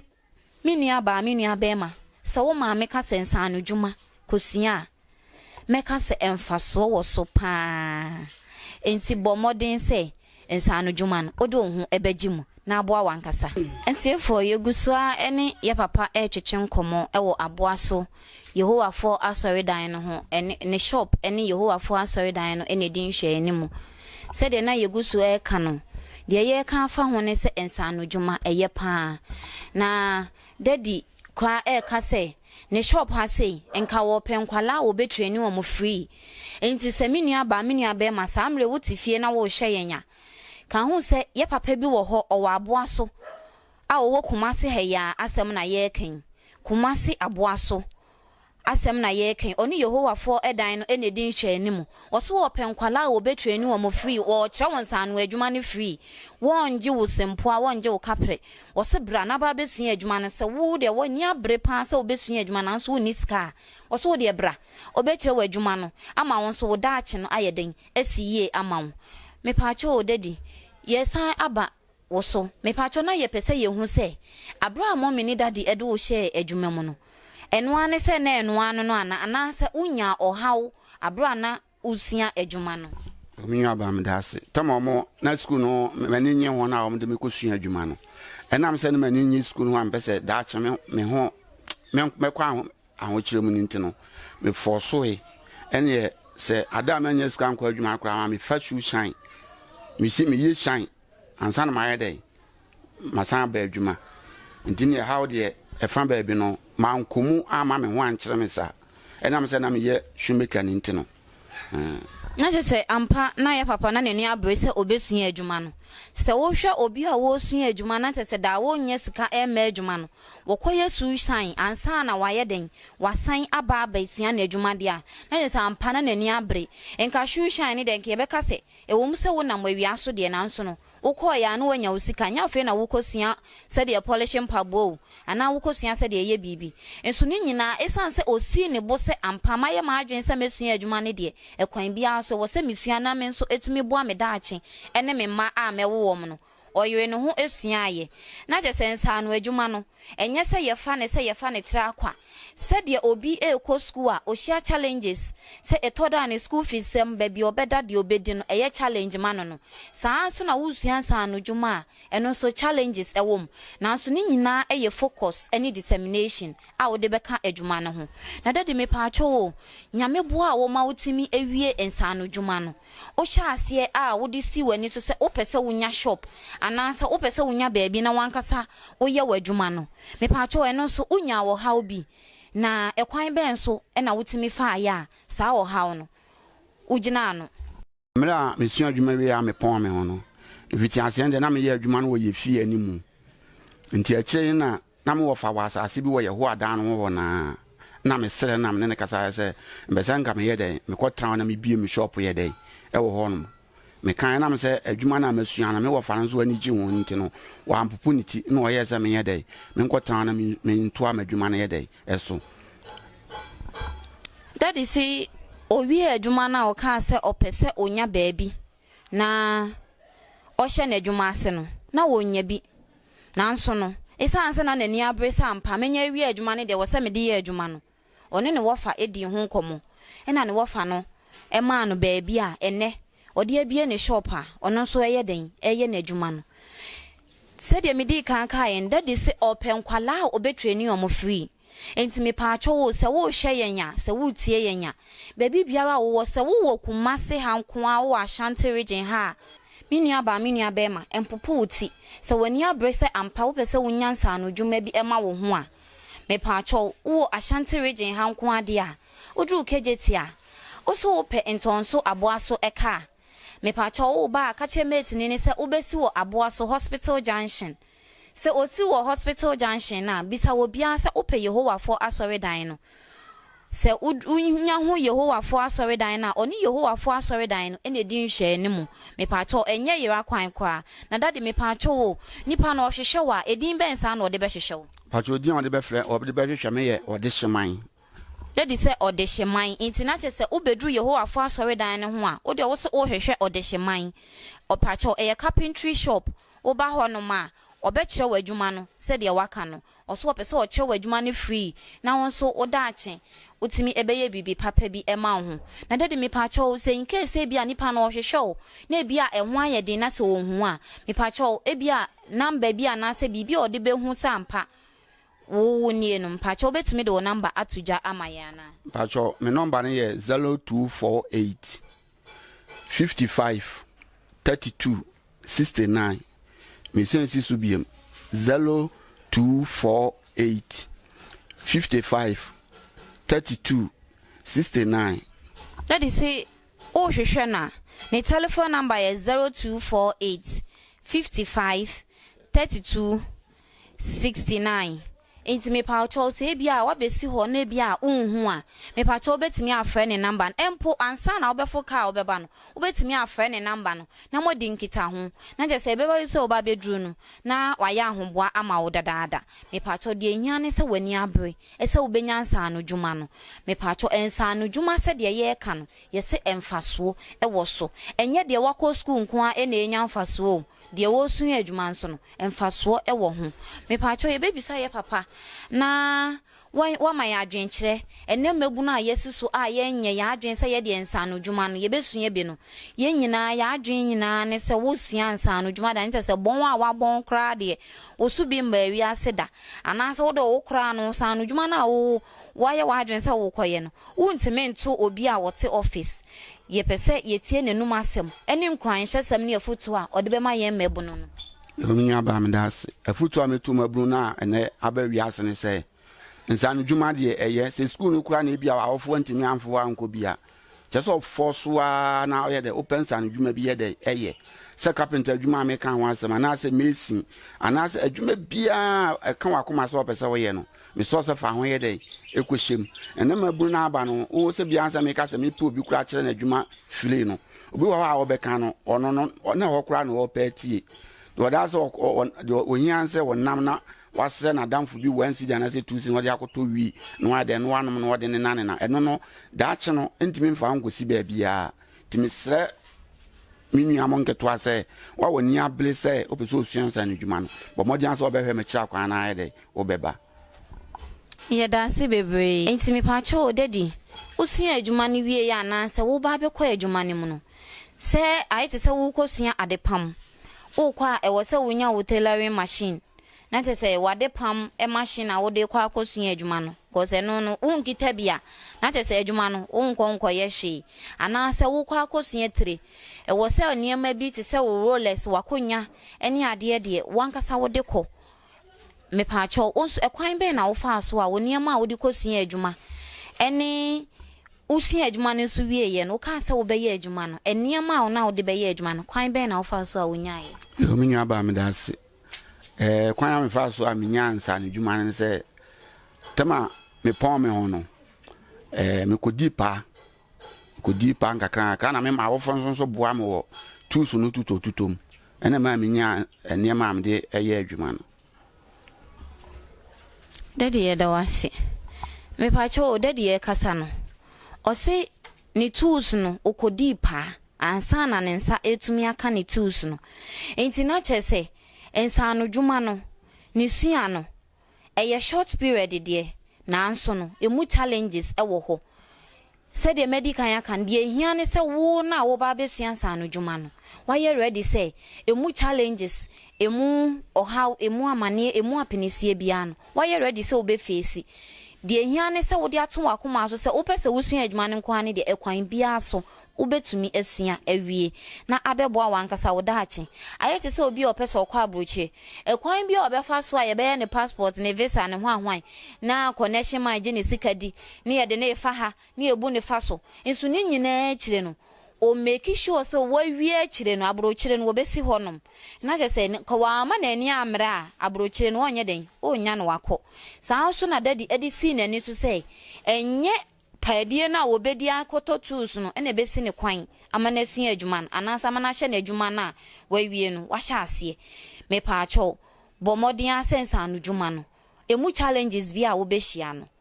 wo be face na waye wadwen se menya ka se mesua ne de e wo se mitumi sua ewie enti ye ko ne krakra ne se baby adadi wo no yese se wo kumase ha nko ade a KJT a wo so pe ntonso abo aso ka me pa cho wo fo sa ka na waka che mate ne se ubesi wo abo aso hospital junction me pa cho udu hospital junction a me pa cho ubisa se Yehowa fo asori dan no e wo he fa saa obi abekyew na yenya kyew wie na udu Yehowa fo asori dan na me pa cho ne carpentry shop no ene Yehowa fo asori dan ene din hwe enimu na ne din so ayede nim no sa amantem ho no eye odehyeman nti me pa cho bomodin a se wo a utifi a wonni nsa no dwuma waye wadwen se wo pese wo sia nsa no dwuma ne de ose bra na obekyew adwuma ne free na won so aboa wo daache daddy me pa cho wo telephone number no san fa to dwamayen aso my telephone number is 0248 55 32 69 0248 55 32 69 yeah that's it daddy ewie yi se wonya time enemre ede mayen a yenso ye ba won chen ene obekasa ayen otie wanim ede mayen dasene osan hu yenya na chese eye free ye TV me pa cho ansa na ye beko no yesi ye mmabunu na yesi so no ensan adwuma no emfaso wo so esan se enne ye papa despite eni ye papa kwaku otemu omu diska no enye se wokoye obi adwuma wo ensan adwuma ena omode ye adwuma ena enne ama omo so omagidin wo Ghana ha amano ni nyina ye ti omudin enti se wo so da ne ka mu na sika buso amana wanfa anya akwadworo ensano dwuma no wanfa anya akwadworo o ma na ni breye ene ama omo so aba be ye omo a ene ye ti omudin e wo wiase afa na nyina entimi nua ba me nua be ma me papa se wo ba bi se obeka okase obeba be obesia ensano dwuma me pacho enwo so uti se obi eye office adwuma sika obenya bosome no obi ye nsano dwuma onya ebebro saa enti me pa cha nsano dwuma no emfaso e wo so pa e de maye mmebunu no sebe ya yebeja nante e bachire ene nkrofo a yebu o mafaso no yenyai na yempe bibi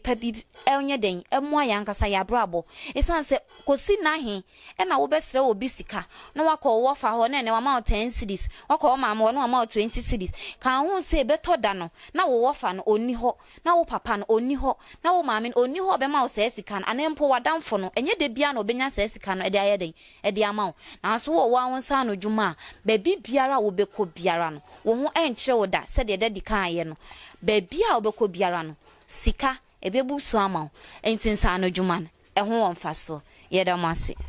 na ye pese wo nnwuma na wo ye wa ha no udi kan bobo so se wo ye wardrobe nkonya ne na asefo ye be pese ye be hwe bi na ye de atudwa ama etiefo ehu ene ahwefo nso ehu wonsa no dwuma no se de esi efe na se obi epe bi ato a ana obi pese wo ye bi edesi ne dem a waba na wa ye bi ama no epacho ubetimi a kire sansa no dwuma ne bi ahwefo samre nya daade na tenase na ye twa ye ho aba na ye de ye papa nnwuma no ebi aba be kirew ye damas nyako kasa frame si me na mbubo frame no na me ba na me ka se no ko school na no wo se oni ma de nti obesua adwuma no onzu adwuma no osua ye no nta no adwuma no bi no no aye daade ye de e da hye frames no emu no okay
yo ahwefo sede na ye di kan ye no ye se insano dwuma ho debo na ye ebo ntawie yi ye gusu ebo insano dwuma no ho dero ye se insano dwuma no eye ebi nso se enye eno ye me madwenkyere afofo nso wo madwenkyere efa insano dwuma ho medin de Salome awie yi afiye TV na wo hwe me pa acho yenya ye madam ba ko aye ne no eba bedi nkomo afansa anu dwuma no ho me pa acho bebi aye wei eye aboaso elena me bede aye like area hano bebi abibi amode shensun okay so how station okay sinton so aboaso station okay your question me pacho aha eye aboaso station ena ye we nsame ye nya ye madam ba ko a ono so ensa no dwuma ena osua aye na ye ne be twetwe nkomo na ye hu ekwan amfta no dwuma no ekwan ya fa so a wotimi sua aye osua aye no se ebo na brabo ana se amoa no na afa ye wi a ye ne ma na e wa ha ne so edi nkomo na ye hu challenges any ohawa omunammu abra omusia adwumen yo madam awie ide ya mawakwa aba eba Afriye TV me pacho midin de Salome na wo so e pacho me se frame Asara Angelina aha jina no ne eyin ebe ye problem yenya we ni wan ya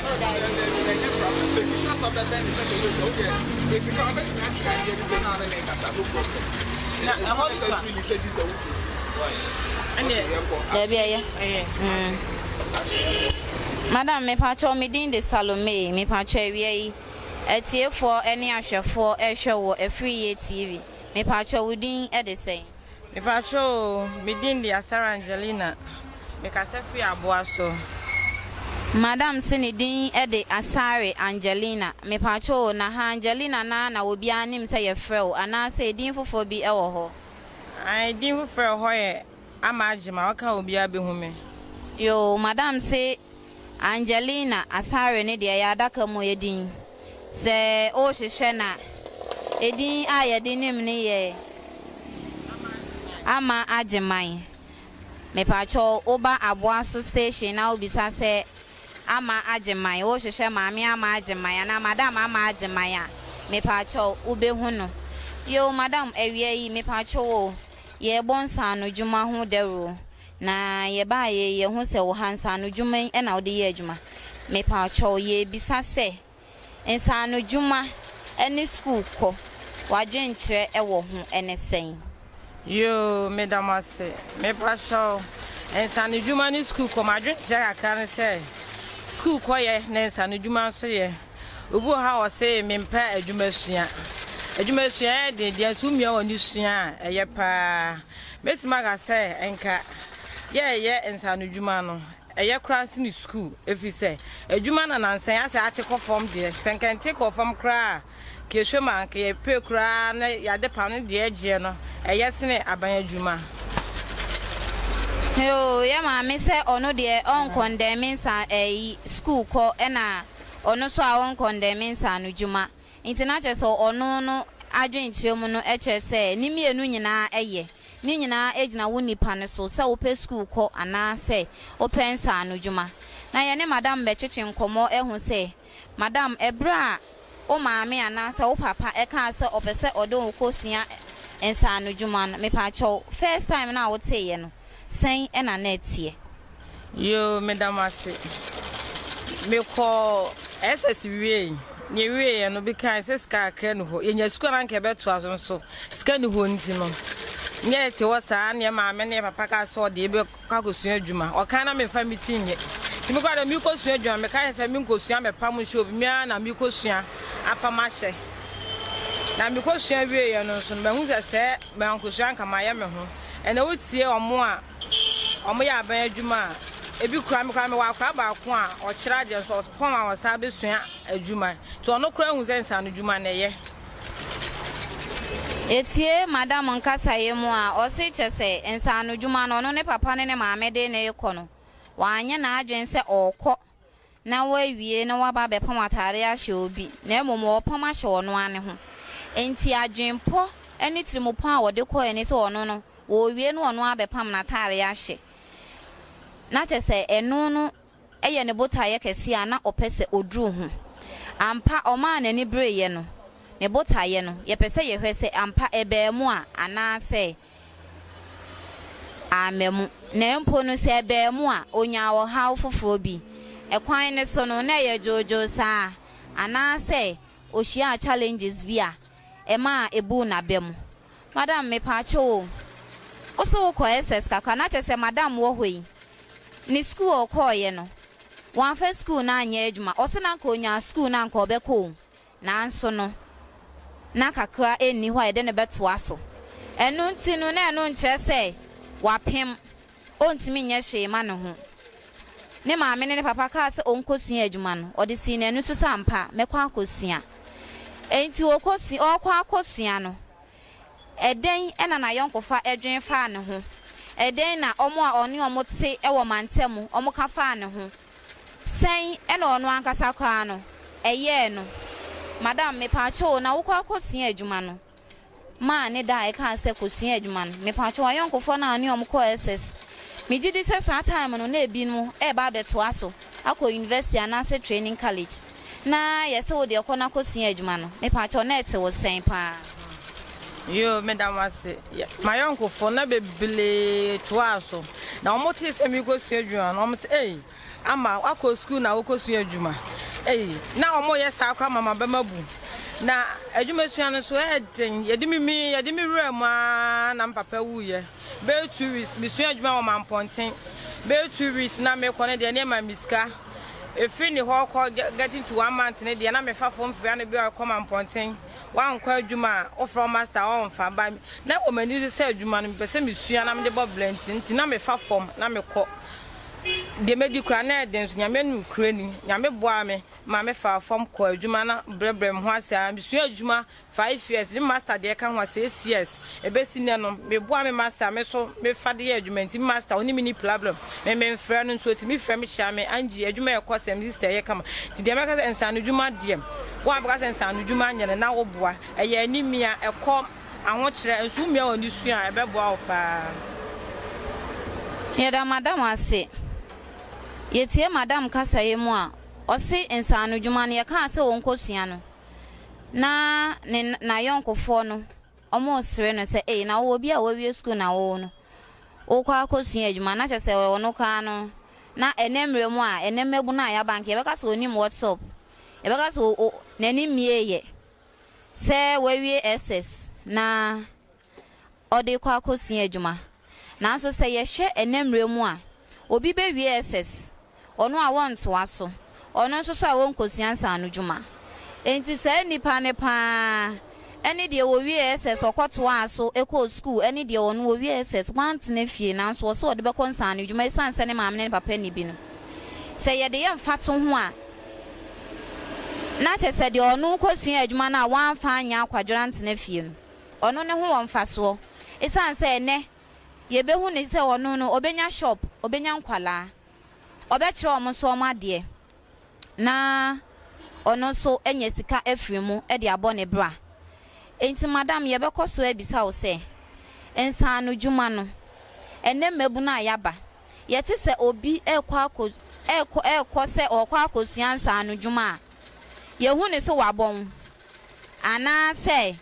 na wofo de ohia bubro e na achiwom me pa acho eno so wadwenkyere e wo ho ene sen set se uwie SS ya wo kwa akosua adwuman me pa acho na eno sa na eje se wabon wana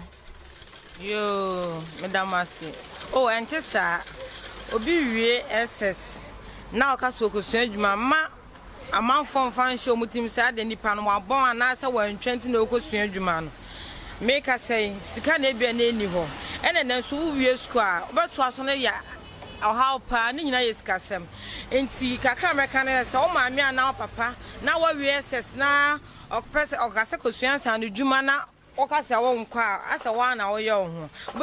school de ya obetima to aso betumi suansa no dwuma be 3 years wi obetima to aso e na meka mi wo bi a wo kira de ba to opon be tela na wo ba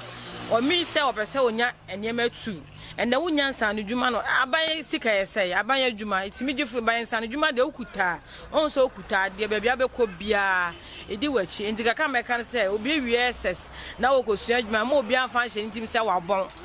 nti na wokosua ebia na sika na eni ho enti nsa no dwuma de mekọ nga metima ka se o wie school na onto aso a wo de sua adwuma wie ansa na nyame boa na beto aso a wato aso. Yada se madam ene wajenche me pacho say yegusu kasei ye fanse obi show obi tie o na ohun se wo pamade kama kamen me pacho na opese ode na ade ba e ma wo pamma no me pacho ehe fansa e na obehu yo me pamacho madam ase me ameka se frame Angie me juma ni di Angie's fashion because every aboaso say bi opesa oba me ho and so be pama na obe so metimi de me telephone number tudwa me telephone number is 0245 955233 offer me nko a obenya me number ni 0245 955233 me din de Asari Angelina me contain na ni di Angie's fashion offer me nko a obenya Madam Yensi yada